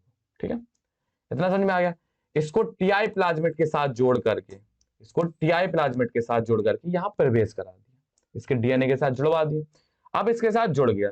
तो अब तंबाकू के पौधे की कोशिका में, तंबाकू की पौधे की कोशिका में क्या होंगे, थोड़ा सा इसको छोटा करते हैं भाई ताकि स्पेस निकल आए। इसको क्या करते हैं, इसको दूर करते हैं। लो इस एरो से दिखा दिया कि इसके अंदर इसको प्रवेश करा दिया, ठीक है। और इसको करते हैं, इसको अलग करते हैं। आप थोड़ी भावनाएं को समझा करो, भावनाओं को समझा करो, फीलिंग। हम कहना क्या चाहते हैं, तंबाकू के पौधे के अंदर हमने इसको प्रवेश करा दिया, तो अब इसके अंदर जो डीएनए होगा वो डीएनए क्या करेगा, इसके अंदर जो डीएनए है वो डीएनए क्या करेगा, मान लीजिए इसका जो डीएनए है उसके डीएनए के दोनों खंडों से क्या होगा, दोनों खंडों से क्या बनेगा, आरएनए आरएनए खेलेंगे हम, क्या बनेगा हमारा, आरएनए आरएनए बनेगा। तो दोनों अलग अलग कलर से बना देते हैं क्योंकि दोनों के नेचर और जो व्यवहार है वो अलग अलग होंगे, ठीक है। यहां से दो आरएनए बनेंगे, ठीक है, क्या बनेंगे, दो आरएनए। अब ये जो आरएनए बनेंगे एक दूसरे के पूरक होंगे, इतना तो आपने पढ़ा है ना हमारे मॉलिक्यूलर बेसिस ऑफ इनहेरिटेंस वाले चैप्टर से, आणविक सिद्धांत वाले अध्याय से आपने इतना तो पढ़ा होगा कि दोनों खंडों से जो भी आरएनए बने या डीएनए बने वो एक दूसरे क्या होते हैं, पूरक होते हैं, आपस में जुड़ सकते हैं, ठीक है। तो क्या होता, यहां से दो प्रकार के आरएनए बनेंगे, क्या बनेंगे, दो प्रकार के आरएनए। अब दो प्रकार के आरएनए, इनको बोलेंगे क्या, एक को बोलेंगे हम एंटीसेंस, एक को बोलेंगे हम सेंस। अब जो एंटीसेंस आरएनए है उसके पास कोई इंफॉर्मेशन नहीं है प्रोटीन बनाने के लिए, लेकिन जो हमारा सेंस आरएनए है, सेंस आरएनए के पास होगी प्रोटीन, किसको बनाने के, सॉरी प्रोटीन नहीं, इंफॉर्मेशन किसके लिए, प्रोटीन बनाने के लिए। सेंस और एंटी सेंस में बच्चे बहुत परेशान रहते हैं, इसको क्लियर कर दें। देखो सेंस को आप सीधा समझिए, सेंस का मतलब होता है किसी चीज के लिए आपके पास इंफॉर्मेशन होना, ठीक है। जैसे कहीं पर आप बैठे हैं, आपसे पूछ लें, कोई चीज पूछ लें, आप गलत बता दो तो वो कोई दूसरा बोलता है सेंस है तुम्हें इस चीज का, जो ऐसे बोले जा रहे हो, सेंस मतलब तुम्हें इसके बारे में जानकारी है, इंफॉर्मेशन है इस चीज की, तो बोलते ना सेंस मतलब आरएनए, वह आरएनए जिसके पास क्या हो, प्रोटीन बनाने के लिए सूचनाएं हो। इतना क्लियर है, यहां तक कोई दिक्कत नहीं होनी चाहिए, अगर है तो आप अच्छे से सुन नहीं रहे, ठीक है। तो सेंस आरएनए, मान लीजिए हमने इसको बोल दिया सेंस आरएनए, ये हमारा कैसा है, सेंस आरएनए है, इसके पास क्या है, सूचनाएं हैं प्रोटीन बनाने के लिए, और ये हमारा क्या है, एंटी सेंस आरएनए है, क्या है, एंटी सेंस आरएनए, ठीक है। अब यहां से दोनों आरएनए बने, दोनों पास में आएंगे, ठीक है, इनको थोड़ा सीधा सीधा बनाते, दोनों पास में आए, दोनों पास में आए और आपस में क्या हो गए, जुड़ गए, किसके द्वारा जुड़ जाएंगे, किसके साथ जुड़ जाएंगे, हमारे हाइड्रोजन बॉन्ड के द्वारा। अब जैसे ही क्या बना, ये हमारा क्या बना, ये डबल स्टैंड आरएनए बन गया। अब जैसे ही डबल स्टैंड आरएनए बनेगा, रिस्क की बुद्धि खुल जानी है, रिस्क क्या होगा, एक्टिव हो जाएगा, कहेगा अब मेरी बारी है। अब वो गाना गाएगा, बचना ये हसीनो लो में आ गया, ठीक है। अब हमारा जो रिस्क है, अब वो रिस्क क्या होगा, इसके ऊपर आक्रमण करेगा, डबल स्टैंड के ऊपर, और डबल स्टैंड के ऊपर आक्रमण करके उसका जो सेंस आरएनए है उसको क्या करेगा, खत्म कर देगा। अब जब सेंस आरएनए ही खत्म हो जाएगा तो प्रोटीन बनने की जो सूचनाएं थी वो भी खत्म हो जाएंगी, प्रोटीन नहीं बन पाएंगे। अब बचेगा क्या, केवल इसके अंदर, तंबाकू के पौधे के अंदर एक बचेगा हमारा एंटीसेंस आरएनए और रिस्क एंजाइम जो एक्टिव है, ठीक है। अब क्या हुआ, अब ये जो हमारा क्या था, नेमेटोड था, इसने तंबाकू को खाया, क्या खाया, तंबाकू की जड़ों को इसने संक्रमित किया, इसने खाया, खाया भाई, तो ये जो रिस्क था और एंटीसेंस था वो इसके अंदर आ गए, किसके अंदर आ गए, इसके अंदर आ गए। अब इसके अंदर आ जाएंगे तो इसका ये जो आरएनए है, इसका आरएनए है, ये भी क्या करेगा, अब आरएनए है, ओ सॉरी, इसका ये जो डीएनए है, अब ये क्या करेगा, आरएनए बनाएगा। अब आरएनए कौन सा बनाएगा, सेंस आरएनए बनाएगा। जैसे ही सेंस आरएनए बनाएगा तो एंटीसेंस जाकर के इसके साथ जुड़ जाएगा। क्यों जुड़ जाएगा, क्योंकि वो इसके साथ क्या, पूरक है, क्या है वो, इसका पूरक है, और पूरक होने के बाद हाइड्रोजन बॉन्ड बना लेगा। अब भाई बनी सी बात है, यहां पर ये बैठा रिस्क, उसने जैसे ही सेंस को देखा उसने तुरंत फिर इसको फिर उड़ा दिया, फिर इसको उड़ा दिया। मतलब अब जो नेमेटोड है वो आरएनए ही नहीं बना पाएगा, वो जब आरएनए नहीं बनेगा तो प्रोटीन नहीं बनेगी, और प्रोटीन नहीं बनेगी तो वो अपने लक्षण प्रदर्शित नहीं कर पाएगा, मतलब वो पौधे को संक्रमित नहीं कर पाएगा। इतना समझ में आया आपको, ये है पूरी प्रोसेस। अगर ये नहीं समझ में आया तो इस वाले लेक्चर को दोबारा से, इतने वाले लेक्चर को दोबारा से फिर से देख लीजिए, ठीक है, आपको समझ में आ जाएगा। फिर से हम रिपीट कर दे रहे हैं, नेमेटोड से हमने डीएनए निकाला, उस डीएनए को ऐसे कर दिया जिससे, ताकि उससे क्या बन सके, दोनों टेम्पलेट या दोनों सांचों से क्या बन सके, आरएनए बन सके। उसको हमने टीआई प्लाज्मिड की सहायता से तंबाकू के पौधे में प्रवेश करा दिया। जब ये तंबाकू के पौधे में जाएगा तो वहां पर दोनों स्ट्रैंड से आरएनए बनेंगे और दोनों जो आरएनए बने वो एक दूसरे के पूरक होंगे वो जुड़ जाएंगे। जुड़ने के बाद डबल स्टैंडर्ड आरएनए बन जाएगा और जैसे ही डबल स्टैंडर्ड आरएनए बना हमारा रिस्क एंजाइम क्या होगा, एक्टिवेट हो जाएगा और एक्टिवेट होने के बाद सेंस आरएनए को मार देगा। फिर क्या क्या बचेगा, एंटीसेंस और रिस्क एंजाइम बस बचेगा हमारे पास। क्या बचेगा हमारे पास, रिस्क और एंटीसेंस आरएनए बचेगा। जब निमेटोड उसको खाएगा तो रिस्क और एंटीसेंस उसके अंदर चले जाएंगे। तो जैसे ही उसका डीएनए आरएनए बनाएगा तो एंटीसेंस सेंस आरएनए की क्या होगा, पूरक होगा, आपस में दोनों जुड़ेंगे, फिर से रिस्क सेंस वाले को काट देगा। यही चलता रहेगा और वो मर जाएगा। इतना क्लियर है, यहां तक कोई दिक्कत है? अगर हो तो इसको आप फिर से देख सकते हैं। अब यहां पर ये जो भी थ्योरी लिखी है, कहां से कहां तक, यहां से लेकर के जो भी थ्योरी लिखी है आप आराम से स्क्रीनशॉट लीजिए, इसको समझिए। लेक्चर अगर आपने ध्यान से सुना तो आपको थ्योरी समझ में आ जाएगी। थ्योरी पढ़ने में टाइम वेस्ट नहीं करना, क्योंकि नोट्स पूरे दिए। आप पूरे नोट्स देने का मतलब ये है, इनको रीड करने का मतलब ये है कि पूरे डिटेल्ड लेक्चर एक हिसाब से देना। तो आप नोट्स खुद से पढ़ सकते हैं, कि लाइन आपको पढ़ सकते हैं। एक ही लाइन आपको बता दी मैंने, सेंस आरएनए बता दिया, एंटी सेंस आरएनए बता दिया, रिस्क क्या है वो भी बता दिया। आप आराम से इनको देख सकते हैं। अब देखते हैं चिकित्सा में जैव प्रौद्योगिकी का उपयोग। अभी तक हम कृषि में पढ़ रहे थे, अब हम किसके में, मेडिसिन की फील्ड में किसका, बायोटेक्नोलॉजी का उपयोग देखते हैं। तो सबसे पहले देखते हैं हम इंसुलिन, जो हमारे एनसीईआरटी में दी गई है। देखो क्या करते हैं, मनुष्य क्या करता है, अभी तक कम से कम 30 थेराप्यूटिक्स बन चुकी। थेराप्यूटिक्स मतलब जानते हो क्या होता है? थेराप्यूटिक्स मतलब ये होता है कि चिकित्सीय औषधियां या चिकित्सीय औषधियां वे जो पहले तो मनुष्य के अंदर बन रही थी, लेकिन किसी कारणवश बीमारी की वजह से वो अब नहीं बन रही और उनको हम बाहर से ले रहे हैं। जैसे डायबिटीज पेशेंट होता, इंसुलिन उसके अंदर बनता था, लेकिन डायबिटीज होने की वजह से वो इंसुलिन नहीं बन पा रहा उतनी मात्रा में, तो हम उस इंसुलिन को बाहर से ले रहे हैं। तो उन्हीं को बोलते हैं हम थेराप्यूटिक्स या औषधीय चिकित्सीय औषधियां। तो अभी तक 30 प्रकार की चिकित्सीय औषधियां बन चुकी हैं, जिनमें से 12 को भारत में मान्यता प्राप्त है। तो आपका ये जो पहला फेज है वो कंप्लीट हो चुका है। अब इसमें हम पढ़ते हैं इंसुलिन के बारे में, आनुवांशिकता निर्मित इंसुलिन। तो भाई जो हमारा इंसुलिन होता है, इंसुलिन के बारे में आपको पता है, इंसुलिन का काम क्या होता है? इंसुलिन क्या करता है कि जितनी भी ब्लड में या रक्त में जो भी शर्करा उपस्थित होती है उसको क्या करता है, यूज करवाता है, उसको ग्लाइकोजन में परिवर्तित करता है। तो ब्लड में उपस्थित एक्स्ट्रा या अतिरिक्त जो शर्करा होती है उसको कंट्रोल करने का काम होता है इंसुलिन हार्मोन का।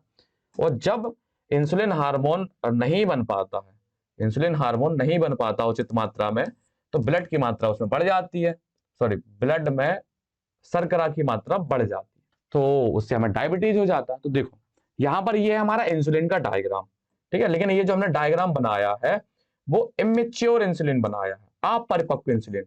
ये हमारी है सी पेप्टाइड। आप एनसीईआरटी का डायग्राम खोलिए, आपको इसी प्रकार का डायग्राम मिलेगा।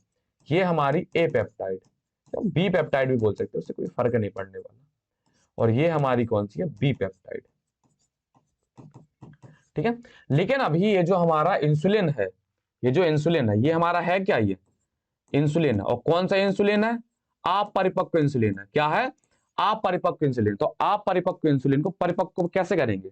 देखो इंसुलिन एक प्रकार की क्या प्रोटीन ही तो होती है।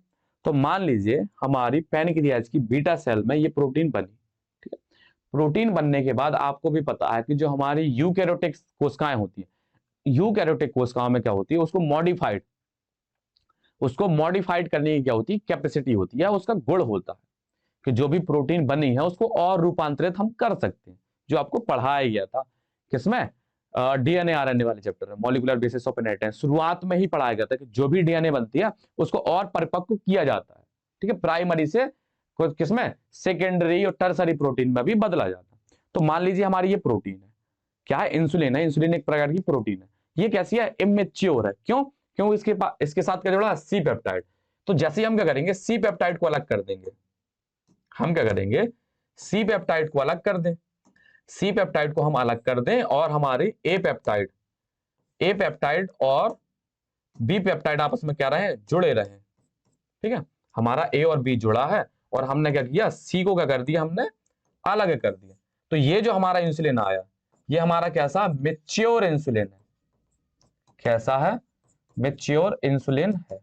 देखो अब वैज्ञानिकों को दिक्कत कहां आ रही थी इंसुलिन बनाने में बड़ी दिक्कत, सबसे बड़ी दिक्कत ये थी कि जो बैक्टीरिया होती हैं वो क्या होती हैं, प्रोकैरियोटिक कोशिका होती है, और प्रोकैरियोटिक कोशिकाओं में प्रोटीन बनने के बाद उनमें कोई मॉडिफिकेशन करने की कैपेसिटी नहीं होती। मतलब एक बार प्रोटीन बन गई उसमें फिर कोई चेंजेस नहीं होता, किसमें, प्रोकैरियोटिक कोशिकाओं में। केवल ये चेंजेस कहां होती है, यूकैरियोटिक कोशिकाओं में होती है। तो इससे बचा कैसे जाए, तो ये कंपनी थी एली लिली। क्या थी, एली लिली एक कंपनी थी, अमेरिकन कंपनी थी। उसने बुद्धि लगा ली, तो बहुत चतुर है, उन्होंने बुद्धि लगा ली। उन्होंने क्या कहा, देखो ये जो इनके बीच में लगा है ना, ये डाइसल्फाइड बॉन्ड है भाई।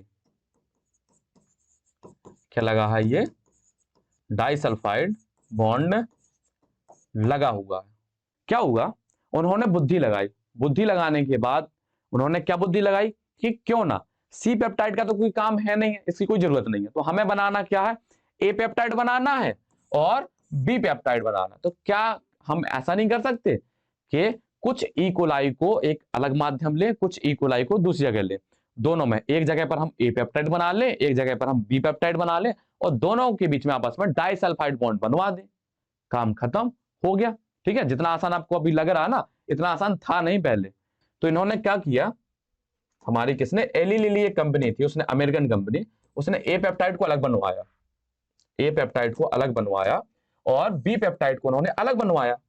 ये क्या था हमारा, ए पेप्टाइड, इसको उन्होंने ई कोलाई में अलग बनवाया, और बी पेप्टाइड को उन्होंने क्या किया, अलग बनवाया।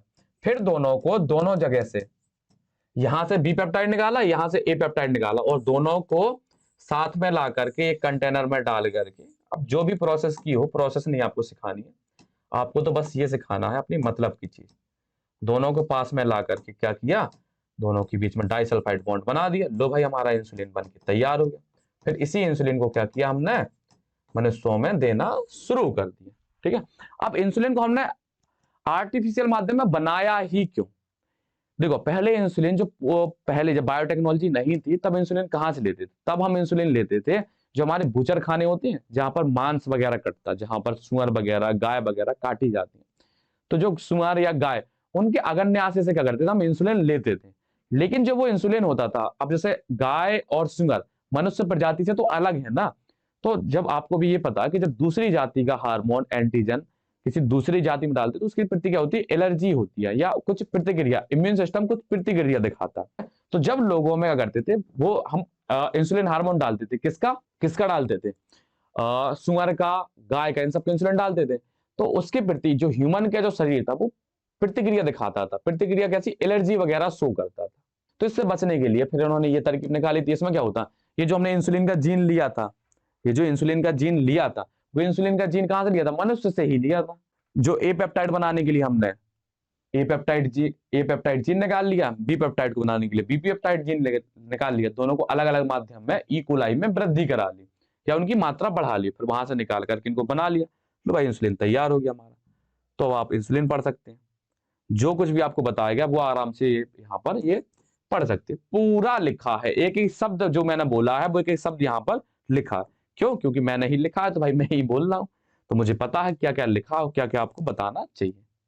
ठीक है, यहां पर आप आराम से देख सकते हैं। ठीक है, आपको ये तो पता चल गया कि ये जो सी पेप्टाइड होती है, ये जब तक सी पेप्टाइड इंसुलिन के साथ जुड़ी रहती है तब तक क्या होता है, वो हमारा इमेच्योर इंसुलिन होता है। जैसे ही सी पेप्टाइड हमने अलग कर दी, हमारा मैच्योर इंसुलिन हमें मिल गया। इतना आपको पता होना चाहिए। तो ये वाला पेज भी आप देख सकते हैं, स्क्रीनशॉट ले लीजिए। और ये रही 1983 में एक कंपनी थी, एली लिली नामक की अमेरिकी कंपनी थी, उसने जाकर के क्या किया था, ए श्रृंखला और बी श्रृंखला को अलग निकाल करके बनाया था, और दोनों के बीच में फिर डाइसल्फाइड बॉन्ड बना करके आपस में जोड़ करके इंसुलिन का निर्माण किया था। अब देखते हैं जीन चिकित्सा। क्या देखते हैं, जीन चिकित्सा या जीन थेरेपी। इसका नाम क्या है, जीन थेरेपी। इसमें क्या करते हैं, इसमें क्या करते हैं, जैसे मान लीजिए कोई व्यक्ति है या कोई भी मनुष्य है या कोई जानवर भी ले लीजिए, ठीक है, उसमें भी हम कर सकते हैं। ठीक है, कोई क्या व्यक्ति है, उस व्यक्ति के अंदर क्या कोई जीन खराब है, तो उस खराब जीन की जगह पर हम स्वस्थ जीन को डाल दें, खराब जीन को हटा करके उसी जगह पर स्वस्थ जीन डाल दें, यही जीन थेरेपी कहलाती है। समझे, जीन चिकित्सा यही होती है, बस खत्म, इतने में नहीं खत्म होगी। ठीक है, तो यहां पर क्या हमें एक एडीए एंजाइम के बारे में समझना है। किसके बारे में समझना है, एक एडीए एक एंजाइम है, उसके बारे में समझना, वो करता क्या है। यहां पर देखो, जैसे मान लीजिए, देखो जीन थेरेपी करते कब कब है, ठीक है, और जीन थेरेपी सक्सेसफुल कब है। देखो, जीन थेरेपी हम कभी भी कर सकते हैं किसी भी उम्र में, लेकिन सक्सेसफुल या उसका जो परमानेंट क्योर है वो है जब बच्चा पेट में हो, मतलब भ्रूण अवस्था में हो। अगर भ्रूण अवस्था में ही हम क्या कर दें, जीन थेरेपी कर दें, तो वो हमेशा के लिए वो बच्चा क्या हो सकता है, स्वस्थ हो सकता है। अब जीन थेरेपी की जरूरत क्यों पड़ती है? जीन थेरेपी की जरूरत इसलिए पड़ती है क्योंकि अब मान लीजिए कोई व्यक्ति है, कोई क्या व्यक्ति है, उसके माता पिता को कोई आनुवांशिक बीमारी थी, तो हो सकता है वो आपके में अंदर आ जाए। तो हम क्या करते हैं, भ्रूण अवस्था में ही चेक कर लेते हैं क्या वो बीमारी उस बच्चे में आई है। अगर आई है तो हम भ्रूण अवस्था में ही उसके जीन को क्या कर सकते हैं, सही कर देंगे, जिससे उस बच्चे को आगे कहीं दिक्कत नहीं होगी। तो इसी प्रकार से यहाँ पर एनसीईआरटी में एक एंजाइम की बात की गई है, एडीए एंजाइम की, एडिनोसिन डीएमिनेज एंजाइम। अब एडिनोसिन डीएमिनेज एंजाइम का काम क्या होता है? ये एंजाइम क्या करता है कि जो भी हमारा इम्यून सिस्टम होता है उसको बहुत बुरी तरीके से प्रभावित करता है। कैसे?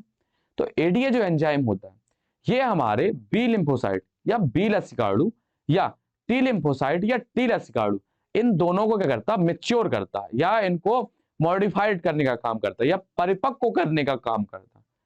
कौन करता है? ADA, adenosine deaminase enzyme.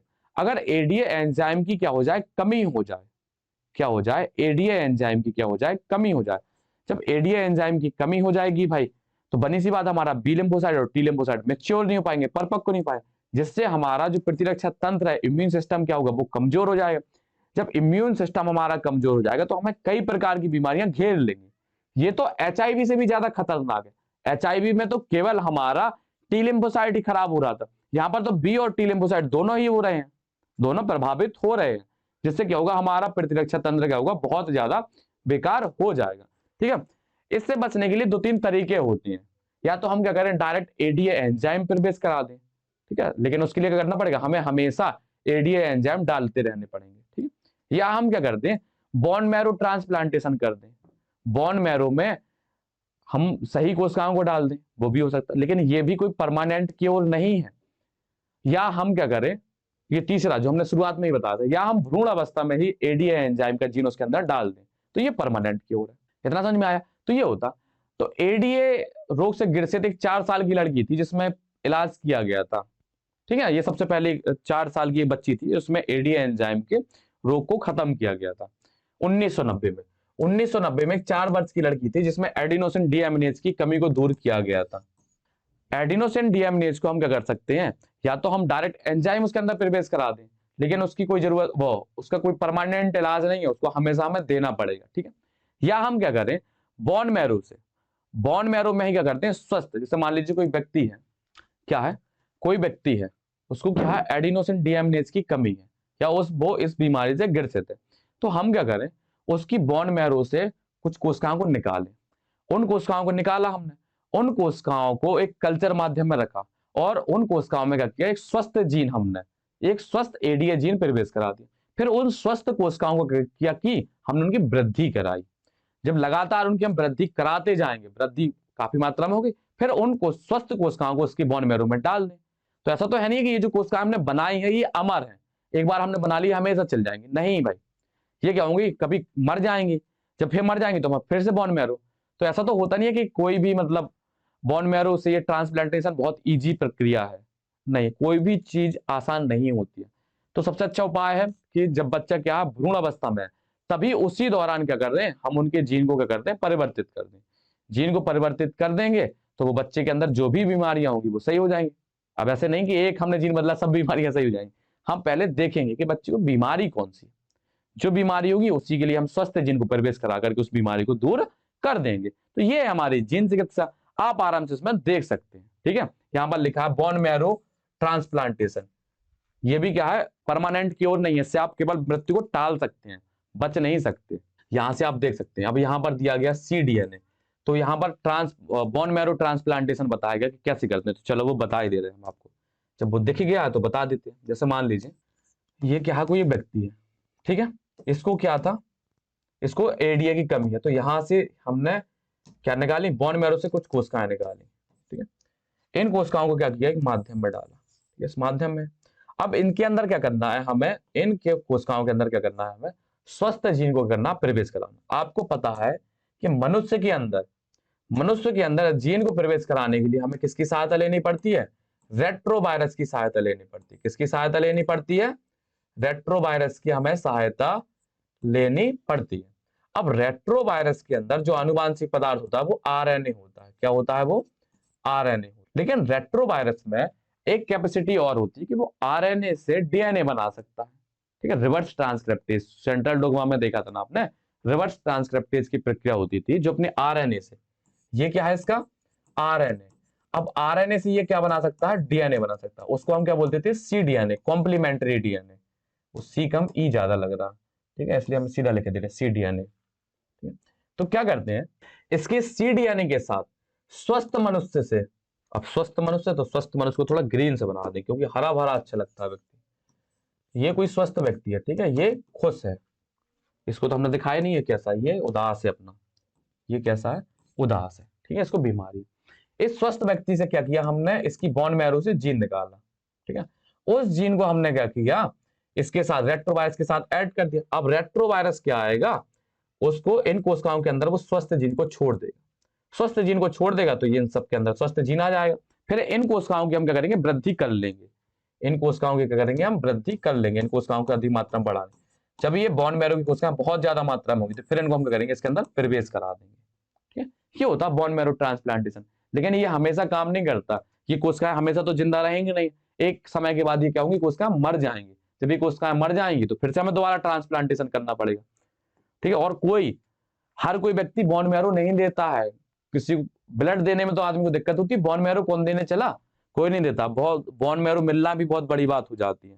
तो अब ये हमारा हो चुका है, अब हम आगे बढ़ते हैं इसमें। हम क्या करते हैं? इसमें आगे बढ़ते हैं। अब आगे क्या है हमारा? आणविक निदान। क्या है? आणविक निदान या मॉलिक्यूलर डायग्नोसिस। क्या है हमारा? आणविक निदान या मॉलिक्यूलर डायग्नोसिस। अब मॉलिक्यूलर डायग्नोसिस क्या है? मतलब पहले तो डायग्नोस का मतलब समझिए। डायग्नोस का मतलब होता है किसी चीज के बारे में क्लियरिफिकेशन मिलना। एक हिसाब से जाते नहीं है तो डॉक्टर कहता है डायग्नोस करता है हमें। जैसे हम जाते हैं और अपनी बीमारी बताते हैं तो फिर वो करता है डायग्नोस करता है, मतलब एक हिसाब से परीक्षण करना। परीक्षण करना कि जो हमने सिम्टम बताए हैं क्या वो रियलिटी में वही दिक्कत है, तो वो डायग्नोस होता है। जैसे आप जाते हो, आपको टाइफाइड या मलेरिया होता है तो डॉक्टर कहता है कि अपना ब्लड टेस्ट करा लीजिए, तो ये भी तो एक प्रकार का क्या है? डायग्नोसिस है। तो फिर इसमें मॉलिक्यूलर डायग्नोसिस में फर्क क्या है? देखो, जो हमें क्या होती है, जैसे आप डॉक्टर के पास गए, आपने बताया कि हमें कपकपी लगती है, हमें फीवर आता है, सब कुछ आपने सिम्टम बता दिए, तो डॉक्टर समझेगा कि मलेरिया के सिम्टम है। आपने अब सिम्टम बताए, अगर आपको सिम्टम फील हो रहे हैं, आपने डॉक्टर को बताए, तब तक मतलब ये है कि मलेरिया अपना प्रभाव दिखा चुका है, पूरी बॉडी में फैल चुका है। तो जब वो ब्लड के सैंपल लिए जाते हैं, ब्लड की जांच होती है या जो यूरिन की जांच होती है, जो नॉर्मली डॉक्टर कराते हैं, वो हमारे किस में आते हैं? पुराने तरीकों में आते हैं। किस में आते हैं? पुराने तरीकों में। मतलब पुराने तरीके ऐसे कि अब बीमारी का प्रभाव पूरी तरीके से पूरे शरीर पर फैल चुका है, अब कोई मतलब नहीं है। मतलब तो है, मतलब इलाज कराने का, लेकिन जानने का कोई मतलब नहीं है। समझे? अगर हमें क्या हो, कोई भी पैथोजन बाहर से प्रवेश करे और वो अपना प्रभाव ना दिखा पाए, उसके पहले ही हम क्या करें? उसके बारे में जान ले। तो ये होता है हमारा आधुनिक मॉलिक्यूलर डायग्नोसिस। जैसे क्या होता है, बीमारियां कई प्रकार की होती हैं। एक तो हमें क्या होती है? आनुवांशिक रूप से मिलती है, और कुछ हमें क्या होती है? हमारी जीवन शैली से या हमारे रहन सहन से मिलती है। ये आपको मानव स्वास्थ्य में बहुत अच्छे से पढ़ाया। तो यहाँ पर फिर से वही चीज बताने का कोई मतलब नहीं है कि बीमारियां कैसे होती हैं। बस आपको इतना पता होना चाहिए कि बीमारियां दो प्रकार से होती हैं। एक तो आनुवांशिक रूप से मिली हमें, और एक हमें क्या? हमारी जीवन शैली से। तो जो अब जीवन शैली से भी कुछ ऐसी बीमारियां होती है जो बहुत खतरनाक होती हैं, जिनको बहुत पहले ही पता चल जाए तो अच्छा होता है। और कुछ आनुवांशिक ऐसी बीमारियां होती है जिनको पहले पता चल जाए तो उनको हम सुधार सकते हैं। आनुवांशिक बीमारियां भी आपने बहुत अच्छे से पढ़े हैं। अब आनुवांशिक बीमारियों में या तो डीएनए खराब हो सकता है या उसमें न्यूक्लियोटाइडों की संख्या कम या ज्यादा हो सकती है। एक प्रकार से ये बनती थी। अब खतरनाक बीमारी में कौन आते हैं? हमारे कैंसर आता है, एचआईवी आता है। तो ये हमारे क्या होती है? खतरनाक बीमारी में आती है। तो इन सब से बचने के लिए हम किसका यूज करते हैं? मॉलिक्यूलर डायग्नोस का। तो आपने देखा होगा कोरोना में पीसीआर की जांच होती थी। क्या होती थी? पीसीआर की जांच। इसमें होता क्या है? मान लीजिए हमें क्या है कि शक है कि इस व्यक्ति को ये चीज हो सकती है, या मान लीजिए खुद व्यक्ति को शक है कि मैं ऐसे कांटेक्ट में रहा हूं कि मुझे ये बीमारी हो सकती है। जैसे मान लीजिए कोई व्यक्ति है जो क्या करता है? मल्टीपल पार्टनर के साथ सेक्सुअल अपने क्या करता है? रिलेशन रखता है। ठीक है। तो उसे कहीं ना कहीं, और उसे थोड़ा बहुत समझ में आ रहा, तो उसे लगता है कि मुझे कहीं ना कहीं इसकी जांच करा लेनी चाहिए। तो जो वो एड्स की जांच कराएगा या HIV वायरस की जांच कराएगा, उसमें हम किसका यूज करते हैं? उसमें हम करते हैं PCR वगैरह का जांच या एलाइजा का टेस्ट करते हैं। ठीक है। तो आपको दोनों जगह हम बताते हैं कि PCR ऑटो रेडियोग्राफी और एलाइजा की जांच कैसे होती है। बाकी ये थ्योरी में जो लिखा है वही आपको बताने वाला हूं, तो आप आराम से समझ लीजिए। ठीक है। तो सबसे पहले हम करते हैं पेज ऐड करते हैं। अब पेज ऐड कर लिया भाई, तो अब हम व्यक्ति बनाएंगे। ठीक है। व्यक्ति कैसा बनाएंगे? उदास सा, मुरझाया हुआ, क्योंकि उसे क्या है, उसे लग रहा है कि मुझे बीमारी है। ठीक है। वो डॉक्टर के पास आया है। ठीक है। वो डॉक्टर के पास ना करके हमारे पास आ गया, इसलिए हम जांच करेंगे उसकी। ठीक है। आप भी तो अभी डॉक्टर बनने वाले हो ना। अब ये व्यक्ति इतना भद्दा बनाएंगे तो कोई भी व्यक्ति अपने पास जांच कराने नहीं आएगा, इसलिए व्यक्ति अच्छा सा बनाना थोड़ा सा। ये मान लीजिए कोई व्यक्ति है। अब इसे क्या है, इसे पता था कि मेरी माता को ये बीमारी थी, मतलब आनुवांशिक रूप से बीमारी थी, सिकल सेल एनीमिया या कुछ भी म्यूटेशन वगैरह थी, या इसके पिता को थी। तो उसे कंफर्म करना कि क्या मुझे तो नहीं वही बीमारी है। तो क्या था, जो नॉर्मल गुणसूत्र थे इनके, एक मिनट थोड़ा सा, क्या थे इनके? नॉर्मल गुणसूत्र थे। उनका जो न्यूक्लियोटाइड का क्रम था वो कैसा था? मान लीजिए AGCTAG, इस तरीके का था। अब इसके पूरक में लगा दो, ए के सामने टी लगा दो, ए के सामने टी लगा दो, जी के सामने सी, सी के सामने जी, टी के सामने ए के सामने टी और सी के सामने जी। इस प्रकार का मान लो ये क्रम था इसका पूरा। ठीक है। ये क्या हमारा नॉर्मल है। ये क्या है भाई? ये नॉर्मल है। अब क्या करेंगे, अब हम इसका ब्लड सैंपल निकालेंगे। क्या निकालेंगे? इसका ब्लड सैंपल। तो भाई किसी भी कहीं से, मान लो यहां से हमने ब्लड सैंपल निकालना है हमें, तो ब्लड सैंपल के लिए क्या लगाते हैं? सिरिंज वगैरह कुछ लगा करके ब्लड निकाल लिया हमने यहां से। ठीक है। ब्लड निकाल लिया हमने। क्या कर लिया? ब्लड निकाल लिया। अब क्या करेंगे? हम PCR करेंगे। क्या करेंगे? PCR। PCR का मतलब आपको पता था कि अगर कोई DNA क्या है, कम मात्रा में है, तो उसका एम्प्लीफिकेशन करके हम अधिक मात्रा में DNA बना सकते हैं। तो यहां से मान लीजिए कुछ DNA हमारे पास आया, हमने क्या किया? DNA को निकाल करके उसका क्या किया? PCR किया। तो PCR करने के बाद थोड़ा यहां पर हम DNA को बता दें कि ये मान लो इस तरीके से हमारा DNA था। अब हमने मान लिया कि इसको बीमारी है, हमने पहले से ही मान लिया कि इसके अंदर बीमारी है, तो बीमारी के हिसाब से हम आगे बढ़ेंगे। तो ये एक दूसरा गुणसूत्र इसमें मान लो डिफेक्ट, इसी गुणसूत्र में कुछ ना कुछ क्या होगा? डिफेक्ट होगा। ठीक है। अब गुणसूत्र में ही तो डिफेक्ट होगा, तभी तो आनुवांशिक बीमारियां होगी भाई। तो ये DNA था, ये मान लो इस प्रकार से DNA था हमारा, DNA में ये जेनेटिक मटेरियल, इसको क्या किया हमने? बाहर निकाला। इसको क्या किया? बाहर निकाला। और बाहर निकालने के बाद हमने क्या किया? PCR किया। क्या किया भाई? PCR किया। ठीक है। अब PCR कर लेते हैं। अब PCR में आपको पता है कि DNA की बहुत ज्यादा मात्रा हो जाती है। ठीक है। अब हम मान के चल रहे हैं कि इस व्यक्ति को बीमारी है, तो दोनों प्रकार के हमारे DNA आएंगे यहां पर। ठीक है। अब क्या था, हमने इसकी मात्रा बढ़ा ली और जेल इलेक्ट्रोफोरेसिस भी की इसमें। क्या की भाई? Gel electrophoresis. अब कुछ बच्चे ऐसे होंगे जो गधा होंगे, बिल्कुल गधा होंगे बिल्कुल, और जिन्होंने PCR भी नहीं पढ़ा होगा, वो सॉरी PCR तो पढ़ा होगा, PCR पढ़ा होगा तो जेल इलेक्ट्रोफोरेसिस भी पढ़ा होगा। ठीक है। इसलिए कहा था इसके पहले का चैप्टर आपको कंप्लीट होना चाहिए भाई। ठीक है। अब कुछ बच्चों को याद आ रहा होगा कि अरे ये हमने पढ़ा था सर, आप ये सही पढ़ा रहे हैं, आपने हमने ये पढ़ा हुआ है, आप जो पढ़ा रहे हैं वो सही पढ़ा रहे हैं। ये क्या होती है? जेल इलेक्ट्रोफोरेसिस होती है। अब क्या करेंगे, हम जो भी ये मटेरियल है पूरा इन कुओं में भरेंगे। इनमें मान लो हमने भरा, हम जो ऑरेंज कलर के बनाए हैं वो मान लिया हमने डिफेक्टेड है, हमें पता नहीं, लेकिन आपको समझाने के लिए हमने मान लिया कि बने हुए हैं। डॉक्टर को नहीं पता, ये अपन को पता है, आपको पता है, हमें पता है कि ये जो ऑरेंज कलर के वो डिफेक्टेड जीन है। ठीक है। कितने होशियार हुए ना आप, डॉक्टर बनने के पहले ही आप डॉक्टर बन गए। इस प्रकार से ये हमने लगाया, इस प्रकार से हमने ये लगा दिए सब। ठीक है। अब आपको पता है कि जेल इलेक्ट्रोफोरेसिस में होता क्या है। जेल इलेक्ट्रोफोरेसिस में होता क्या है, यहां पर क्या होगा हमारा, यहां पर हमारा होगा ऋणात्मक चार्ज। ठीक है। यहां पर क्या होगा हमारा? ऋणात्मक। और यहां पर क्या होगा हमारा? धनात्मक होगा, जिसकी वजह से क्या होंगे? ये दूर की तरफ भागेंगे। ठीक है। भागेंगे तो कहां तक भागेंगे? जो जैसा साइज का होगा उसी हिसाब से क्या होगी? ये भागेंगे।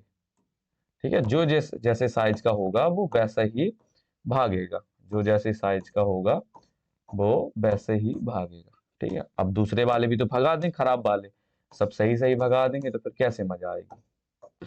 इतना क्लियर है? थोड़ा सा इसको छोटा करना पड़ेगा मुझे लग रहा है, क्योंकि वहां स्पेस भर गई है। अब इस व्यक्ति को थोड़ा सा अगर इसका एक हाथ दब जाए तो कोई दिक्कत है आपको?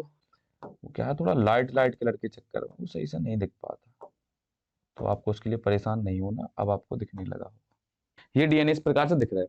अब डीएनए हमने क्या किया, दोनों अलग कर लिए भाई। अब क्या करती है, पीसीआर की प्रोसेस हो गई पूरी, हमने डीएनए अलग कर लिया, छोटे छोटे टुकड़ों में काट करके अलग कर लिया और जीन में तोड़ लिए। अब यहां पर होती है हमारी ऑटो रेडियोग्राफी। क्या क्या होती है हमारी? ऑटो रेडियोग्राफी, ठीक है।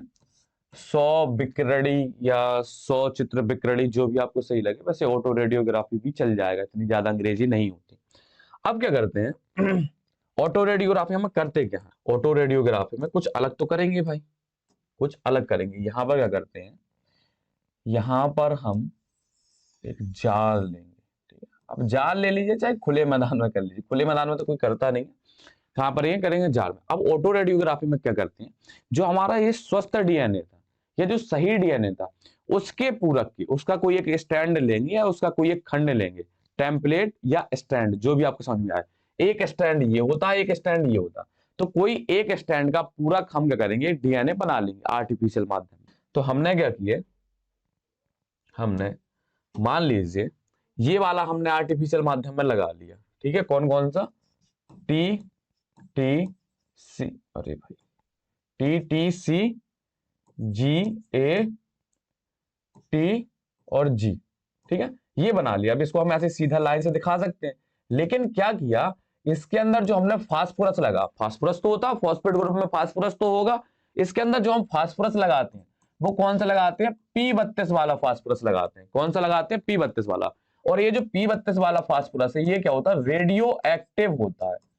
ये क्या होता है? रेडियो एक्टिव या रेडियो सक्रिय, जिसको क्या करते हैं, लाइट डाल करके हम इसको पहचान लेते हैं। ये लाइट, इसको जब इसके ऊपर लाइट डालते हैं तो ये रेडियो एक्टिविटी शो करता है, जिससे हम इसको पहचान लेते हैं कि भाई ये है वो, ठीक है। अब इतनी थोड़ी बहुत आप में बुद्धि तो होगी, ये हमने बनाया है तो इसके अकॉर्डिंग जोड़ना, 5 से 3n और 5 से 3n, तो ये क्या होगा हमारा, ये भी 3n और 5n। अब इतनी बुद्धि तो आपको होगा कि ये वाला जब इसकी पूरक है तो ये वाला इसके साथ जुड़ जाएगा। इतना क्लियर है? तो यहां पर हमने क्या किए, इन्हीं को निकाल करके यहां डाला। कहां डाला? यहां। अब ये थोड़ा सा डिफरेंट करना, तो हमने इसमें स्टार बना दिए, ठीक है। स्टार तो नहीं लग रहा, लेकिन कुछ तो लग रहा है कि डिफरेंट है। ये हमारा क्या, प्रोब, इसको बोलते हैं हम प्रोब। प्रोब क्या होते हैं? डीएनए या आरएनए के ऐसे छोटे खंड होते हैं जिन्हें प्रोब कहते हैं।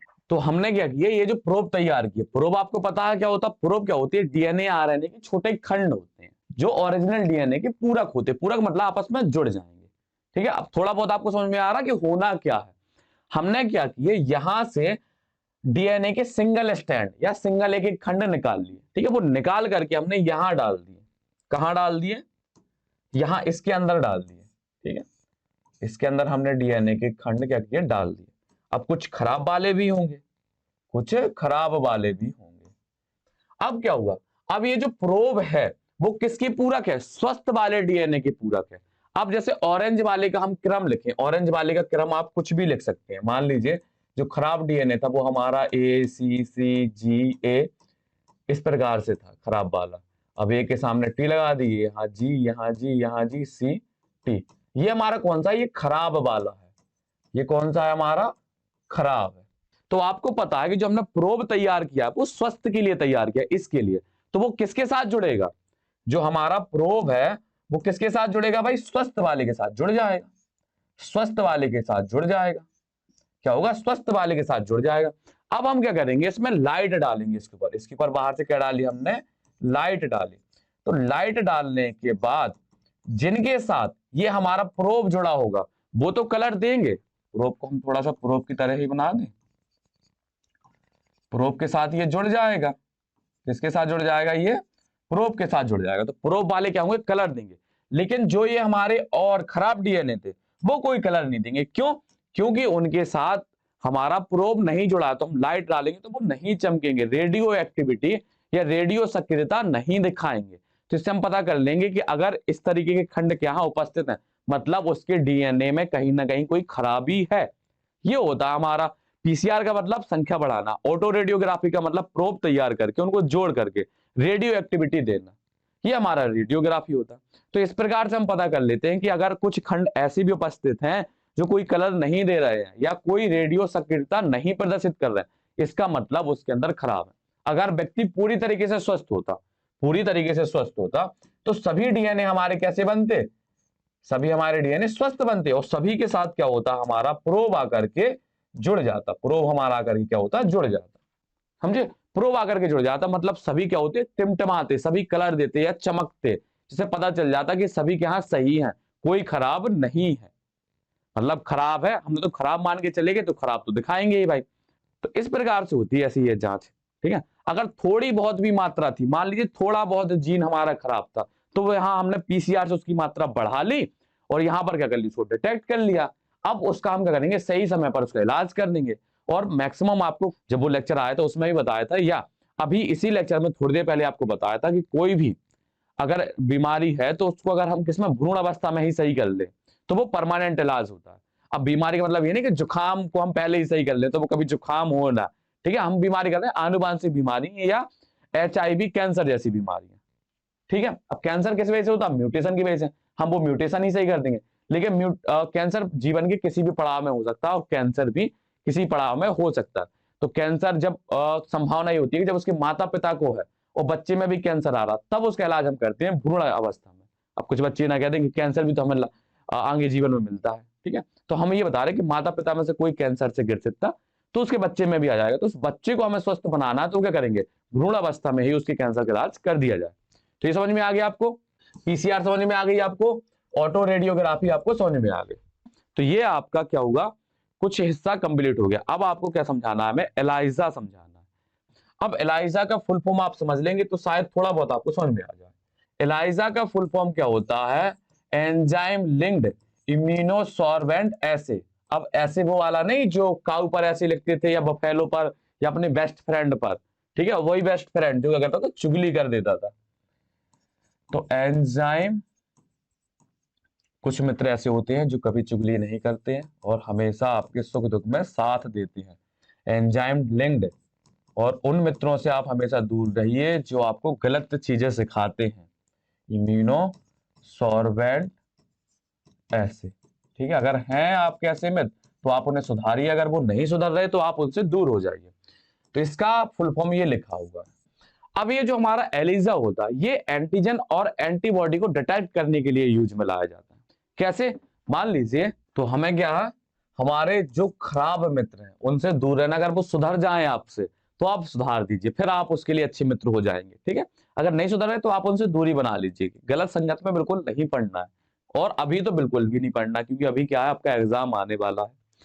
घर वालों को बहुत ज्यादा उम्मीद रहती है, आपके ही भरोसे घर वाले खुश रहते हैं, उन्हें लगता है कि हमारा जो बिटवा है या बिटिया है वो क्या करेगा, कुछ अच्छा करेगा जिससे उनका नाम रोशन होगा, बस उनकी उतनी ही से स्वार्थ रहता है। उतना नहीं आप पूरा कर सकते हो तो फिर आप अपने घर वालों से कैसे उम्मीद कर सकते हो कि वो आपकी हर एक ख्वाहिश पूरी कर दे। इसमें क्या करते हैं, एलिजा में करते हैं हम एंटीजन और एंटीबॉडी के बारे में चेक करते हैं। जब हमें एंटीजन या एंटीबॉडी का चेक करना होता है तब हम इस टेस्ट का उपयोग करते हैं, ठीक है। ये भी उसी कैटेगरी में आता है कि हमें मतलब बीमारी होने के पहले हमें उसके बारे में जानना है, जैसे एचआईवी वगैरह हो जाए या कोई और अन्य बीमारी हो जाए जिसके बारे में हमें जानना है, ठीक है। ये सब क्या है, एक हिसाब से आधुनिक मान लीजिए, या अभी यही आगे क्या होने वाली है, आगे चलने वाली है बहुत ज्यादा मात्रा में। तो हम करते क्या, हम वो आपको समझा दें, जब होगा तब का तब देखा जाएगा भाई, ठीक है। अभी तो आप ये समझ लीजिए कि कोई ये रामू काका है, इनका टेस्ट करवाना है, ठीक है। और वो उदास है, क्यों उदास है, क्योंकि उन्हें क्या लगने वाली है, सुई लगने वाली है। इसलिए नहीं उदास है कि बीमारी, क्योंकि अभी बीमारी का तो हमें पता ही नहीं चला। उन्हें तो बस ये बताया कि रामू काका आज आपको अस्पताल चल रहा है, उन्होंने समझ लिया कि अब तो सुई लग के रहेगी। तो रामू काका को बहुत बुरा बनाया मैंने, ठीक है।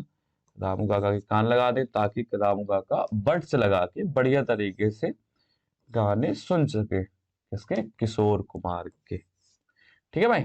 ये रामू काका बन गए, पता है बहुत बुरे बने हैं लेकिन रामू काका गुस्सा मत हुई है, ये बन गए। अब इसमें क्या करेंगे, यहां से हमने क्या क्या निकाला, देखो दोनों की कंडीशन हम अलग अलग लिखे दे रहे हैं। हमें क्या करना है, जब एंटीजन चेक करना है तब की कंडीशन क्या लिखते हैं, दोनों एक ही हिसाब से चल जाती हैं, कुछ अलग नहीं होता है। और ना ही बहुत कठिन है। आप क्या करेंगे, बहुत इजी तरीके से समझेंगे ताकि आपको समझ में आ जाए। यहाँ पर क्या करना है, हमें एंटीजन चेक करना है शरीर में, और हमें इसमें क्या चेक करना है, एंटीबॉडी चेक करना है। तो वही चीज क्या करेंगे, सबसे पहले रामू काका का ब्लड सैंपल लेंगे। ठीक है, ब्लड सैंपल यहीं से निकाल लें, यहाँ से कहीं से निकालते हैं, सीरेंज से निकालते हैं तो, लेकिन बहुत बड़ी सीरेंज बना दी। ठीक है, यहाँ से क्या किया हमने, रामू काका क्या किया, ब्लड निकाल लिया। ठीक है, अब ब्लड को थोड़ा सा ब्लड के हिसाब से बना लें। तो क्या होता है, जब हमें एंटीजन चेक करनी होती है तो मार्केट में पहले से ही एंटीजन को डिटेक्ट करने के लिए एंटीबॉडी की कुछ सीट मिल जाती है हमें। ठीक है, तो क्या करेंगे, हम यहाँ पर बना लेंगे भाई एंटीबॉडी की कुछ सीट। ठीक है, मान लीजिए ये हमारे पास एक बहुत बेकार बनते हैं डायग्राम, कोई ना, आपको समझ में आना चाहिए। यही हमारा क्या है, मुख्य उद्देश्य है, उद्देश्य है, एम है हमारा। ठीक है, इसी प्रकार से सब बना लें, बार बार कलर नहीं चेंज करना पड़ेगा। तब तक आप जल्दी से क्या कीजिए, रामू काका के लिए गाना सुना दीजिए। इसके बाद यहाँ जाएंगे, इसके बाद फिर यहाँ जाएंगे, फिर यहाँ जाएंगे, फिर यहाँ जाएंगे। देखो, अगर हमें एंटीजन को डिटेक्ट करना है तो उसमें एंटीबॉडी होनी चाहिए सीट में, अगर एंटीबॉडी को चेक करना है तो उसमें एंटीजन होना चाहिए। इतना कॉमन सेंस होना चाहिए, क्योंकि एंटीजन के साथ ही क्या होती है, हमारी एंटीबॉडी जुड़ती है। ठीक है भाई, अब यहाँ पर एंटीबॉडी हमने मान लीजिए ये बना दी, हमने यहाँ से क्या बना दी, एंटीबॉडी ये हमने यहाँ से बना दी। ठीक है भाई, एंटीबॉडी हमने यहाँ से, अब यहाँ पर एंटीजन बना दी। देखो अब दोनों में फर्क है, कलर से अलग कर दें, कलर अलग कर दे रहे हैं, ये तो कुछ बच्चों के ऊपर से निकल जाएंगी, इनको हमने डार्क कर दिया, ये अलग चीज है, ऊपर वाली अलग चीज है। ठीक है, ऊपर एंटीबॉडी है, यहाँ पर एंटीजन है। यहाँ पर क्या है, हमारा प्रोसेस एक ही हिसाब से होगी, एक हिसाब से समझ लेना चाहिए। हमने क्या किया, यहाँ पर एंटीजन निकाली, क्या निकाली हमने, एंटीजन निकाली। अब वो एंटीजन आकर के क्या होंगी, हमारी किसके साथ जुड़ गई, किसके साथ, थोड़ा सा इसको निप को पतला कर ले, है ना बच्चों, बच्चों बोल लीजिए या भैया बहन बोल लीजिए, क्योंकि कुछ बच्चे बोलते हैं कि सर आपकी उम्र तो ज्यादा है नहीं है, आप हमें बेटा क्यों कहते हो। तो भाई भैया बोलेंगे, आपको सर बोल देंगे, और बताइए आपकी खुशी के लिए सब कुछ करेंगे। हमने क्या किया, हमने यहां से एंटीजन निकाली, क्या निकाली, यहां से एंटीजन निकाली। अब एंटीजन को इसके साथ डालेंगे, तो ये जो ग्रीन कलर की दिख रही है सर आपको, ये ग्रीन कलर की जो है वो क्या होती है, एंटीबॉडी होती है। क्या होती है, ये एंटीबॉडी। और ये क्या है हमारी, ये हमारी एंटीजन है, जो क्या है, पहले से ही हमने मार्केट से बनी बनाई ली है। हमने जब यहां से एंटीजन निकाला तो इसके साथ जुड़ गया। अब क्या होगा, अब क्या करेंगे, अब हम बाहर से एक एंटीबॉडी ऐसी लाएंगे, क्या लाएंगे, एक एंटीबॉडी ऐसी लाएंगे जो इसके साथ जुड़ जाए। देखो हमने क्या डाला, एंटीजन हमें डिटेक्ट करना था, तो हमने यहाँ पर एंटीबॉडी डाली, हमने ये एंटीजन डाल दिया, जुड़ गया ये। ठीक है, अब बाहर से हम क्या करेंगे, एक एंटीबॉडी लाएंगे, क्या लाएंगे, एंटीबॉडी हम लाएंगे, और उस एंटीबॉडी के साथ, उस एंटीबॉडी के साथ क्या होगा, एक एंजाइम जुड़ा होगा, वो हम क्या करेंगे, यहां पर आकर के जोड़ देंगे। तो नई एंटी जो बॉडी हम लाए हैं, बहुत बड़ी बन रही है, वो इसके साथ जोड़ दी, और इसके साथ क्या लगा है, एंजाइम लगा है, क्या लगा है, एंजाइम लगा है, क्या लगा है, एंजाइम लगा। अब एंजाइम लगा, अब हम क्या डाल देंगे, सबस्ट्रेट डाल देंगे, क्या डाल देंगे, सबस्ट्रेट। सबस्ट्रेट जानते हो ना आप, अभिकारक, कच्चा पदार्थ, सबस्ट्रेट ही तो उत्पाद में हमारा बदलता है, समझे। अब हमने इसमें क्या डाल दिया, सबस्ट्रेट डाल दिया। सबस्ट्रेट डालेंगे तो सबस्ट्रेट इस एंजाइम के साथ जुड़ करके क्या करेगा, क्या करेगा भाई, यहां पर प्रोडक्ट बना लेगा। क्या बनेगा यहाँ पर, पहले तो पूरी प्रोसेस हम क्या कर दें, ऐसा करते हैं, इसको साफ कर देते हैं, इसको कॉपी कर लेते हैं। लो इसको हमने साफ कर दिया, और इसको इतनी प्रोसेस को हमने क्या कर लिया, कॉपी कर लिया। टाइम बचना चाहिए अपना, अब मेहनत कर रहे हैं तो टाइम तो बचा नहीं। देखो इतनी प्रोसेस कर ली, अब इसमें क्या डाला हमने, सबस्ट्रेट डाला, क्या डाला है, सबस्ट्रेट डाला है। अब सबस्ट्रेट डाला है तो सबस्ट्रेट से भाई क्या बनेगा, प्रोडक्ट बनेगा। ठीक है, अगर प्रोडक्ट कैसा हो रहा है, हमारा कलरफुल बन रहा है, मतलब अभी हमें पता नहीं था यहाँ पर क्या चीजें चल रही थी, मतलब हमने तो सीधा सीधा क्या किया, यहाँ से ब्लड सैंपल निकाला, उसमें यहाँ पर भर। अब एंटीजन क्या होता है, एंटीजन मान लीजिए कोई HIV वायरस बाहर से कोई आ रहा है, एंटीजन का फुल फॉर्म भी आपको बताया था हमने। जन मतलब होता कोई व्यक्ति मान लीजिए, एंटी मतलब विपरीत। अब किसी कोई प्रजाति है, उसके अंदर जब दूसरा कोई बाहर से आएगा तो उसके लिए एंटीजन होगा, क्या होगा, एंटीजन। तो होता क्या है, हमने क्या किया, हमें एंटीजन को डिटेक्ट करना है, हमने मार्केट से बनी बनाई एंटीबॉडी ले ली, हमने यहाँ से ब्लड सैंपल यहाँ से निकाला। ठीक है, ब्लड सैंपल इसमें भर दिया, पूरा ब्लड भर दिया। अगर उसमें एंटीजन होगी तो वो इस एंटीबॉडी से जुड़ जाएंगी, एंटीजन इससे जुड़ जाएंगी। अगर एंटीजन है जुड़ा है और बाहर से हमने एक फिर एंटीबॉडी डाली तो वो एंटीबॉडी इस एंटीजन के साथ जुड़ जाएगी। अब ये जो हमने एंटीबॉडी डाली है, जैसे ही वो उसके साथ जुड़ेगी तो उसके साथ जो ये एंजाइम लगा है ये क्या हो जाएगा, एक्टिव हो जाएगा या सक्रिय हो जाएगा। जब ये एंजाइम सक्रिय हो जाएगा तो जो भी यहां से हमने क्या लिया है, अभिकारक लिया है, उस अभिकारक को किसमें, उत्पाद में बदल देगा। और ये जो उत्पाद बन रहा है भाई मेरे, ये उत्पाद बन रहा है तो क्या करेगा, ये रंग उत्पन्न करता है।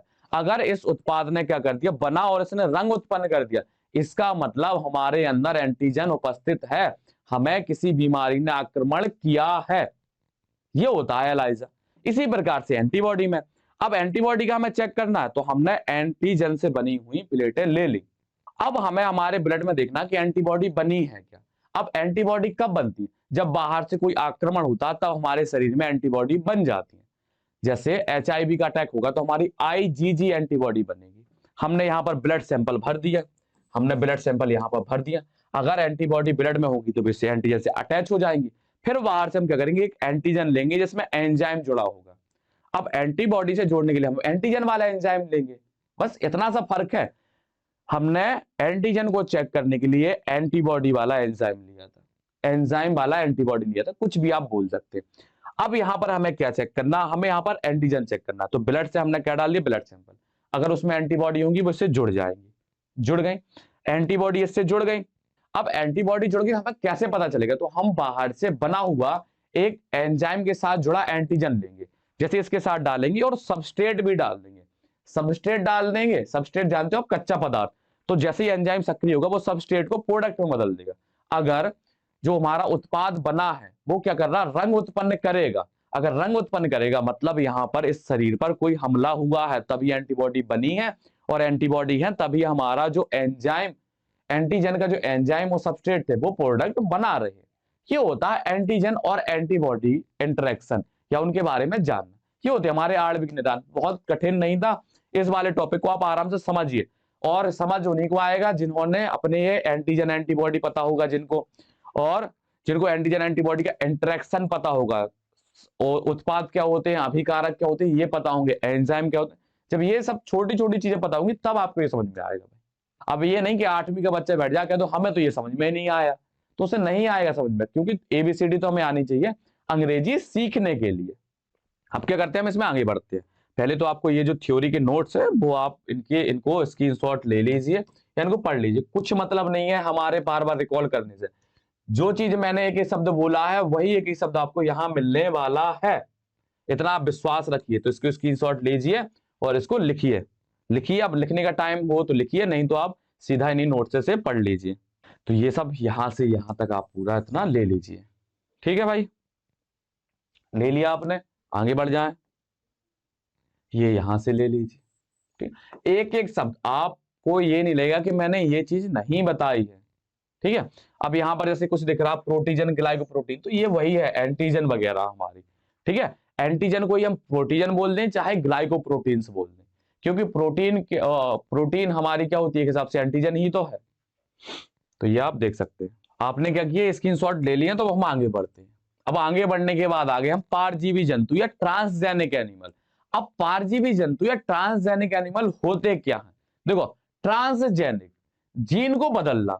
अगर हम क्या करते हैं, किसी भी जीव या जंतु का हम क्या करते हैं, उसके जीन को बदल देते हैं। जब उसके जीन बदलेंगे, आपने पढ़ा था वंशागति वाले चैप्टर में, principle of inheritance and variation. उसमें क्या था कि अगर हम जीन बदल रहे थे तो उसके फिनोटाइप कैरेक्टर भी क्या हो रहे थे, बदल रहे थे। फिनोटाइप मतलब दृश्य रूप। तो क्या करते हैं, अगर हम किसी भी जीव या जंतु का जीन बदल देते हैं तो उसके जितने भी मेटाबॉलिक प्रोसेस होगी, उनके जितने भी लक्षण होंगे, वो सब क्या होंगे, परिवर्तित हो जाएंगे। जैसे आपने मूवी वगैरह देखी होंगी कि साइंटिस्ट क्या करते हैं, कोई मनुष्य लिया, उसके अंदर किसी जानवर का जीन डाल दिया, अब उसके अंदर उस जानवर की कैरेक्टर आ गए। ऐसा देखा होगा, काफी मूवियों वगैरह में देखते हैं कि इसमें जो पागल साइंटिस्ट रहते हैं वो यही सब करते रहते हैं कि जीन बदल बदल करके जानवर को मनुष्य बना देंगे, मनुष्य को जानवर बना देंगे, यही करते रहते हैं। तो यही है, और ट्रांसजेनिक कुछ है नहीं, समझे। इसलिए मूवी देखना भी बहुत जरूरी है। अब हमने कह दिया तो इसका मतलब ये नहीं कि आप दिन भर मूवी देखे जा रहे, पेपर को स्वाहा कर दिया आपने। ठीक है, तो समय समय से हर चीज जरूरी होती है। और मूवी भी देख रहे हैं तो ऐसे देखो कि उससे कुछ हमें सीखने को मिले।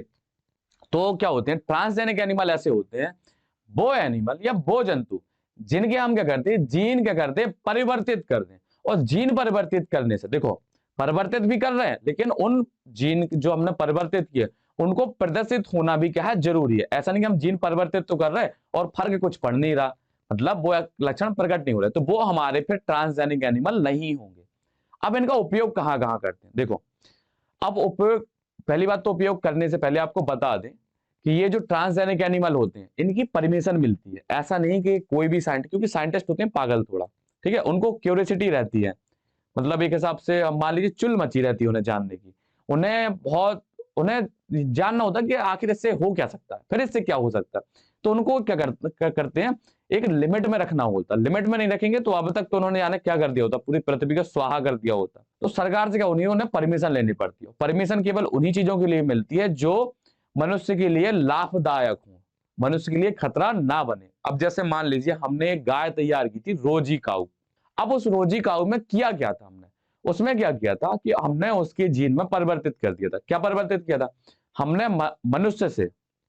मनुष्य के अंदर अल्फा लैक्ट एल्बुमिन नामक एक प्रोटीन बनती है, जो नवजात शिशुओं के लिए क्या होती है, बहुत ज्यादा पोषण वाली होती है, ठीक है, या उससे बहुत ज्यादा उन्हें पोषण मिलता है।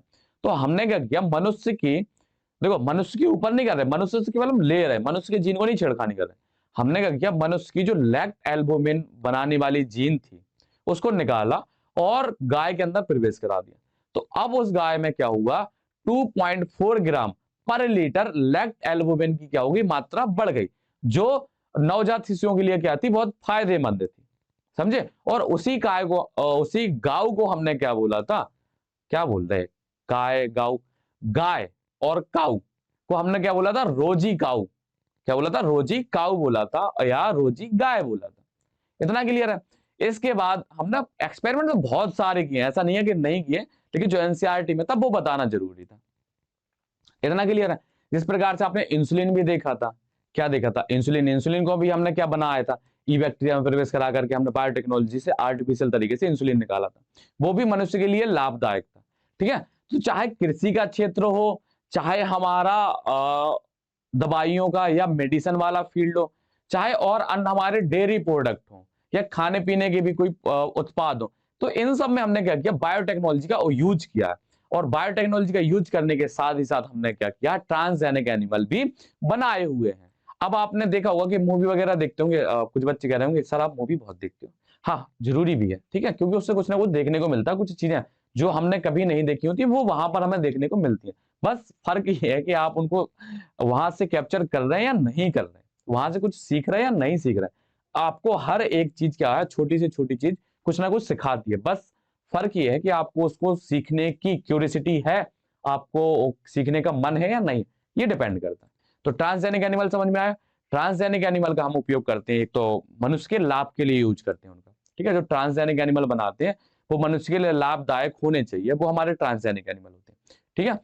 अब इनको बनाते क्यों है, देखो हमें अगर किसी मेडिसिन का परीक्षण करना, कोई भी हमने दवा बनाई है, उसका हमें उसके साइड इफेक्ट देखने हैं, उसके लाभ देखने हैं कि ये क्या करती है और कैसे करती है। तो इन सबको देखने के लिए हम क्या करेंगे, कोई भी ट्रांसजेनिक एनिमल तैयार करेंगे, मान लो बंदर वगैरह होते हैं, उन पर उस दवा का हम एक्सपेरिमेंट करेंगे। कोई हमने वैक्सीन बनाई है तो उस वैक्सीन का ट्रायल करने के लिए हम क्या करेंगे, चाहे चूहे लेंगे या बंदर लेंगे, उन पर हम वैक्सीन का ट्रायल करेंगे। या इसके अलावा कोई भी चीज है, खाने की प्रोडक्ट है, तो क्या उसका जो प्रभाव है वो कैसे शारीरिक अंगों पर काम करता है। तो हमें शारीरिक क्रियाएं देखनी हो, चाहे हमें वैक्सीन का टेस्ट करना हो, चाहे हमें मेडिसिन वगैरह के बारे में जानना हो, तो इन सब में हम क्या करते हैं, पारजीवी जंतु या ट्रांसजेनिक एनिमल की करते हैं, सहायता लेते हैं, या इसी के लिए हम क्या करते हैं, ट्रांसजेनिक एनिमल बनाते हैं। इतना क्लियर है। तो यहां पर जो भी लिखा है वो देख सकते हैं आप। अभी तक हमने क्या किया, बहुत सारे ट्रांसजेनिक एनिमल बना लिए हैं या पारजीवी जंतु बना लिए, लेकिन उन सबको मिलाकर अगर देखा जाए तो 95% से ज्यादा तो केवल चूहे हैं, जबकि हमने बना बहुत कुछ लिए हैं। गाय बना ली, बकरी बना ली, हमने मछली बना ली, सुअर बना लिए, चूहे बना लिए, बंदर बना लिए, कई हमने पारजीवी जंतु बना लिए, लेकिन जो सबसे ज्यादा पारजीवी जंतु बने हैं वो चूहे। इसलिए आपने अक्सर कर देखा होगा कि चूहों पर ज्यादा एक्सपेरिमेंट किए जाते हैं। तो ये आप यहां से देख सकते हैं, हो गया भाई। अब देखो यहां पर इसमें क्या था, इसमें मान लीजिए ये मनुष्य का कोई जीन था। अब इस जीन में क्या थी, कोई खास ऐसी प्रोटीन थी जिसकी हमें जरूरत ज्यादा थी, ठीक है, वो मनुष्य में कम बनती है। तो हमने क्या किया, मनुष्य का डीएनए लिया, ये मनुष्य का डीएनए है। इस मनुष्य के डीएनए से, अब डीएनए का कोई एक भाग होता है उसे हम जीन बोलते हैं, वही उसी के पास तो इंफॉर्मेशन होती है। मान लो इस जीन को हमने निकाला, इस जीन को हमने निकाला, ये हमारा जीन था इतना, इस जीन को निकाला और इस जीन को क्या किया, ये बकरी ली, इस बकरी के अंडे के अंदर हमने इस जीन को कर दिया, प्रवेश करा दिया और इस अंडे को एक दूसरी बकरी के अंदर हमने इसको डाल दिया। तो उसका जो भी बच्चा बनेगा या उसकी जो भी बेबी बनेगी उसमें ये प्रोटीन वाला कैरेक्टर आ जाएगा और ये उसकी दूध में दिखने लगेगा। समझे आप? एक्सपेरिमेंट तो इतने हद तक किए जाते हैं कि आप सोच भी नहीं सकते। आपने मकड़ी देखी है? मकड़ी क्या करती है, जाल बनाती है। उस जाल, वो मकड़ी क्या करती है, बहुत कम मात्रा में वो जाल बना पाती है। तो हमने क्या किया, मकड़ी के जो जाल बनाने वाला जीन था उसको निकाला, निकालने के बाद बकरी के अंदर प्रवेश करा दिया, वो जीन बकरी के अंडे के अंदर प्रवेश करा दिया। अब बकरी जो दूध देगी उसमें उस जाल के फाइबर बहुत ज्यादा मात्रा में होंगे, फाइबर या तंतु। अब हम उन तंतुओं को बाहर निकाल लेंगे, क्यों? क्योंकि जो वो तंतु होते हैं वो बहुत मजबूत होते हैं, फाइबर, उन्हीं से फिर हम जाकर क्या बनाते हैं, बुलेट प्रूफ जैकेट वगैरह हम बनाते हैं। समझे? तो ट्रांसजेनिक एनिमल का बहुत ज्यादा उपयोग है आज के जीवन में, आपको समझ में आए या ना आए, लेकिन उनका उपयोग बहुत, समझ में मतलब ये कि आप आसपास के क्षेत्र में रहकर समझ पाए कि नहीं कि क्या है उनका उपयोग। लेकिन एक्चुअल में अगर आप मैक्सिमम जो चीजें यूज करते हैं वो ट्रांसजेनिक एनिमल से हमें मिलती है। अब देखो, हमने कोई भी ट्रांसजेनिक एनिमल बनाया, उसके अंदर कुछ भी हमें चेंजेस देखने हैं, ठीक है, तो वो हम किसके अंदर देख सकते हैं, ट्रांसजेनिक एनिमल। तो ये आप यहां से पूरा पैरा पढ़ लीजिए, कुछ नहीं है सिवाय जो हमने शब्द बोले हैं उनके। अब थोड़ा बहुत शब्द तो यहाँ हो जाएंगे, रटे तो है नहीं है मैंने के शब्द, ठीक है। अब चाहे हमें डिसीज का अध्ययन करना हो, रोगों वगैरह का अध्ययन करना हो, तो भी हम इसी का यूज करते हैं, किसका, ट्रांसजेनिक एनिमल का। देखो इन सब के ऊपर बेचारों, ये गलत भी है, हमें तो तरस आ जाती है, मतलब क्या बिगाड़ा उन लोगों ने कि उनके ऊपर ट्रायल करते हैं। मनुष्य तभी तो कहते हैं बहुत ज्यादा स्वार्थी है, ये अपने लिए कुछ भी कर सकता है, ये पूरी सृष्टि का नाश कर सकता है अपने लिए, समझे। तो हमें बहुत बुरा लगता है इनके लिए, ठीक है। वो बात लगे कि हम भी उन्हीं प्रोडक्ट को यूज करते हैं, ऐसा नहीं है कि हम अलग से आए, हम भी उन्हीं प्रोडक्ट को यूज करते हैं, लेकिन फिर भी ये गलत है भाई। अब देखो यहाँ पर रोजी काऊ के बारे में बताया गया, जो क्या करती थी, लेक्ट एल्बुमिन बनाती थी, ठीक है। इसी प्रकार से देखो यहाँ पर मनुष्य के लिए अल्फा एंटीट्रिप्सिन, इसकी कहानी भी आपको सुनाई दे रहे हैं। इसमें क्या होता है कि जो लोग ज्यादा सिगरेट पीते हैं, देखो सिगरेट नुकसान खुद कर रहे हैं और बेचारे जानवरों को कष्ट होता है। आप करो ही ना वो काम तो आपको बीमारी ना होगी, तो उसकी जरूरत ही ना पड़ेगी आपको, लेकिन करना सब कुछ है, जानवरों की जान लेनी है। क्या होता है, अल्फा एंटीट्रिप्सिन का उपयोग क्यों करते हैं, क्या होता है, जो लोग ज्यादा सिगरेट पीते हैं तो उनकी जो वायु कोष्ठ होती है या एल्वोलाई होती है, उन एल्वोलाई में जाकर के वहां पर ट्रिप्सिन को रिलीज करवाता है। जब ट्रिप्सिन रिलीज होता है तो जिसकी वजह से उनकी जो एल्वोलाई की जो भित्ति होती है वो पतली होने लगती है। तो इस भित्ति पतली ना हो इसके लिए हम क्या करते हैं, एक अल्फा एंटीट्रिप्सिन होता है केमिकल जो इसको कंट्रोल करता है। लेकिन क्या होता है कि जब हम ज्यादा सिगरेट पीते हैं तो वो कम होने लगता है, तो इसके लिए हम कर देंगे, तो हमारी बॉडी में जो अल्फा एंटीट्रिप्सिन बनने वाला जीन होता है उसको निकाल करके जो हमारी बकरियां वगैरह होती हैं, उन बकरियों की अडर सेल मतलब मान लीजिए स्तन ग्रंथि, जो थन वगैरह होती है, स्तन या थन, उनकी कोशिकाओं को निकाल करके वहां प्रवेश करा देंगे। तो जो अल्फा एंटीट्रिप्सिन होगा उनके मिल्क में क्या होगा, वो ज्यादा हो जाएगा। तो जब व्यक्ति पिएगा तो अल्फा एंटीट्रिप्सिन उससे क्या होगा, बाहर से मिल जाएगा। तो इस वजह से क्या होगा, वो जो सिगरेट का जो केमिकल की वजह से जो साइड इफेक्ट हो रहे थे या जो नुकसान कर रहे थे उससे व्यक्ति बच जाता है, ठीक है। इसलिए सिगरेट ही ना पियो भाई, क्यों बेचारी बकरी को जान लेने में लगे, बस उसको नुकसान तो कुछ नहीं होगा बकरी का, लेकिन फिर भी कुछ एक्सपेरिमेंट तो उसके ऊपर चलेंगे ना, अब हो सकता है उस एक्सपेरिमेंट के दौरान बेचारी की जान चली जाए। ये है हमारी रोजी का, देखो कितनी बढ़िया तरीके से खाने में लगी है, उसको कुछ फर्क ही नहीं पड़ रहा, ये उसका प्यारा सा बछड़ा। अब इसके बाद देखो, चाहे वैक्सीन या टीका की जांच करनी हो, देखो अब जो हमने कोरोना का वैक्सीन बनाया था या पोलियो का वैक्सीन बनाया था, जितने प्रकार के टीका आते हैं, तो क्या डायरेक्ट बनाने के बाद सीधा मनुष्य में प्रवेश करा देते हैं? नहीं, कभी भी नहीं। क्या करते हैं, उनका पहले ट्रायल करते हैं, उनको पहले किसी जानवर के अंदर प्रवेश कराएंगे और देखेंगे कि इसका क्या इफेक्ट है, क्या साइड इफेक्ट है। अगर अच्छे हैं, अगर सही है वो, तब मनुष्य में जाकर के वो दिया जाता है। तो ये आप देख सकते हैं टीका का। अब वो चाहे वो चूहा हो चाहे बंदर, देखो बेचारों इनको पिला रहे हैं, अब वो नुकसान कर गया तो ये मर जाएंगे, टैं हो जाएंगे। और ये भी देखो, ये मना भी कर रहा है कि नहीं भाई, मुझे क्यों, आपने मार्वल की एक मूवी देखी होगी, एवेंजर आती है, इसमें रॉकेट अभी करके एक मूवी आएगा, उसमें दिखाएगा कि कैसे जानवरों पर एक्सपेरिमेंट किए जाते हैं बेचारों के साथ। अब कोई मेडिसिन वगैरह इसका भी उपयोग करना है या उसके बारे में समझना है कि ये कितनी है, मतलब मनुष्य के लिए लाभदायक हो सकती है, कितनी ज्यादा नुकसानदायक हो सकती है, इन सबको समझने के लिए भी हम क्या करते हैं, ट्रांसजेनिक एनिमल का यूज करते हैं। अब देखो यहाँ पर एक लास्ट टॉपिक और बचा हमारा, बायोपायरेसी। बायोपायरेसी समझाने से पहले बहुत अच्छे समझ में आ जाएगा, परेशान मत हुई उसे।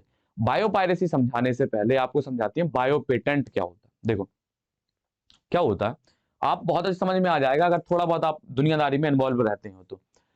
जैसे मान लीजिए किसी ने कोई गाना बनाया, ठीक है, अरिजीत सिंह ने कोई एक गाना बनाया, ठीक है। अब उसने कोई गाना बनाया, वो अब वो गाना कोई और ना चोरी करके गा सके, अपलोड कर सके, उसके लिए वो करता है, उस पर एक अधिकार लेता है सरकार से, उस पर क्या करेगा, एक अधिकार, अपना एक राइट लेगा। ठीक है, क्या लेगा, एक अधिकार या राइट लेगा। अगर वो नहीं लेगा, अगर वो नहीं लेगा तो कोई और उसको चुरा करके बेच देगा। ठीक है, तो उसका तो बेचारी की सब मेहनत बेकार गई। तो वो क्या करेगा, सरकार से राइट खरीद लेगा। अगर किसी को वो गाना गाना है या किसी अपनी मूवी में वो लगाना है, कुछ भी करना, तो सबसे पहले क्या होगा, वो अरिजीत सिंह से पूछेगा। अरिजीत सिंह से पूछा, अगर उसने परमिशन दे दी कि भाई आप इसको यूज कर सकते हो, तो वो व्यक्ति यूज कर सकता है। अगर उसने बिना अरिजीत सिंह के परमिशन के उस गाने को अपनी किसी मूवी में इंक्लूड कर लिया है या अपने किसी चैनल पर अपलोड कर दिया, तो उसके लिए वो क्या कर सकता है, केस कर सकता है। समझे आप? तो ये होता है हमारा पेटेंट लॉ। पेटेंट लॉ मतलब होता है एक अधिकार लेना। अब यहां पर है बायो पायरेसी। पायरेसी मतलब होता है चोरी, और बायो मतलब होता है जैविक। तो यहां पर जो बात हुई है वो किसी इंडस्ट्री की बात नहीं हुई, यहां पर केवल किसकी बात हो रही है, एग्रीकल्चर से लेकर के। तो देखो हमारे देश में क्या है, बहुत ज्यादा विविधताएं हैं, विभिन्नताएं बहुत ज्यादा, कई तरह की हमारे यहाँ पर फसलें होती हैं, कई तरह के पेड़ पौधे, बहुत विविधताएं हैं। किसकी अपेक्षा में, अमेरिका वगैरह की। अमेरिका में इतनी ज्यादा विभिन्नताएं नहीं है, तो वो क्या करते हैं, दूसरे देशों में ताकते झांकते रहते हैं। तो अमेरिका ने पता क्या किया था, उन्होंने क्या किया था, हल्दी, नीम, करेला, जामुन, इन सबको करा लिया, पेटेंट करा लिया था। पेटेंट मतलब ये सिचुएशन थी कि अगर हमें हल्दी खानी है या हल्दी हमें यूज करनी है तो हमें अमेरिका से परमिशन लेनी होगी। और पता उन्होंने क्या कहा था, उन्होंने कहा था कि हमने पता किया कि जो हल्दी होती है ये एंटीसेप्टिक होती है, मतलब इनको घाव वगैरह पे लगाएंगे तो ये सही हो जाएगा। या करेला जामुन को खाएंगे तो उससे डायबिटीज कंट्रोल हो जाएगी। तो भाई ये तो हमारे पूर्वजों को बहुत पहले से पता था, सदियों से। आपने आज आकर के कोई नई खोज नहीं कर दी। तो इस पर बहुत सारे केस लड़े गए, फिर बाद में उनका पेटेंट जो लॉ था वो खारिज कर दिया गया। क्यों? क्योंकि ये हमें बहुत पहले से पता था, बस हमने इसको कभी ऑफिशियली नहीं बताया था। समझे? तो पेटेंट कराना भी जरूरी है। तो अब हमारे यहाँ पर तो बहुत ऐसी चीजें जो हमने पेटेंट नहीं कराई है। पेटेंट कराना अभी भी, इस पर बहुत ज्यादा आगे बातचीत चल रही है कि पेटेंट कराना जरूरी है। अगर पेटेंट नहीं कराएंगे तो दूसरे देश आकर के पेटेंट करा लेंगे, वो कह देंगे लो भाई इसकी खोज हमने की है और ये ऐसा ऐसा काम करता है, अब इस पर हमारा अधिकार, अगर आपको इसको खाना है तो आपको हमसे परमिशन लीजिए, आप हमें पैसे दीजिए। तो इन सब से बचने के लिए हमें भी अपना क्या करना पड़ेगा, पेटेंट लॉ तेजी से अप्लाई करना पड़ेगा, क्योंकि हमारे यहाँ पर बहुत ज्यादा क्या है, वैरायटी है। ठीक है, इतना क्लियर है, आपको समझ में आया? तो पायरेसी क्या होती है, हमारे देश से ही आए वो लोग, यहीं पर उन्होंने समझा सीखा सब कुछ और अपने देश जाकर के बता दिया कि हमने ये खोज की है। अब जिसको भी इसका उपयोग करना है वो क्या करेगा, हमसे परमिशन ले, तभी वो इसको बेचे या इसका यूज करे, अन्यथा हम उस पर केस कर देंगे और कानूनी कार्रवाई करेंगे। तो इन सब से बचने के लिए हम पेटेंट कराते हैं अपनी चीजों। तो आपको समझ में आया कि बायो मतलब होता है जैविक, कोई अगर जैविक चीज है तो वो बायो पायरेसी हो गया। या मान लीजिए कोई हमारी म्यूजिक इंडस्ट्री, सब कहीं होता है पेटेंट लो। अगर कोई कवि है, उसने कोई कहानी लिखी है तो वो उसको पेटेंट कराएगा कि कोई और कहानी ना चुरा ले उसकी। अगर चुरा ली तो बेचारे की सालों की मेहनत बर्बाद हो गई ना।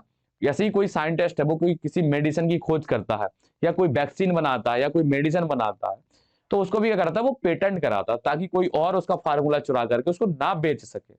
समझे? तो ये होती है बायोपायरेसी, बस बहुत कुछ नहीं है इसमें, आप आराम से इसको पढ़ सकते हैं। ठीक है, अब कुछ बच्चे कह रहे होंगे आप बस कह देते हो, पहले आप इन नोट्स को पढ़िए, तो जो मैंने एक शब्द बोला वही इनमें लिखा है, कोई अलग से नहीं बोला मैंने, ना ही कोई इसमें अलग से लिखा है।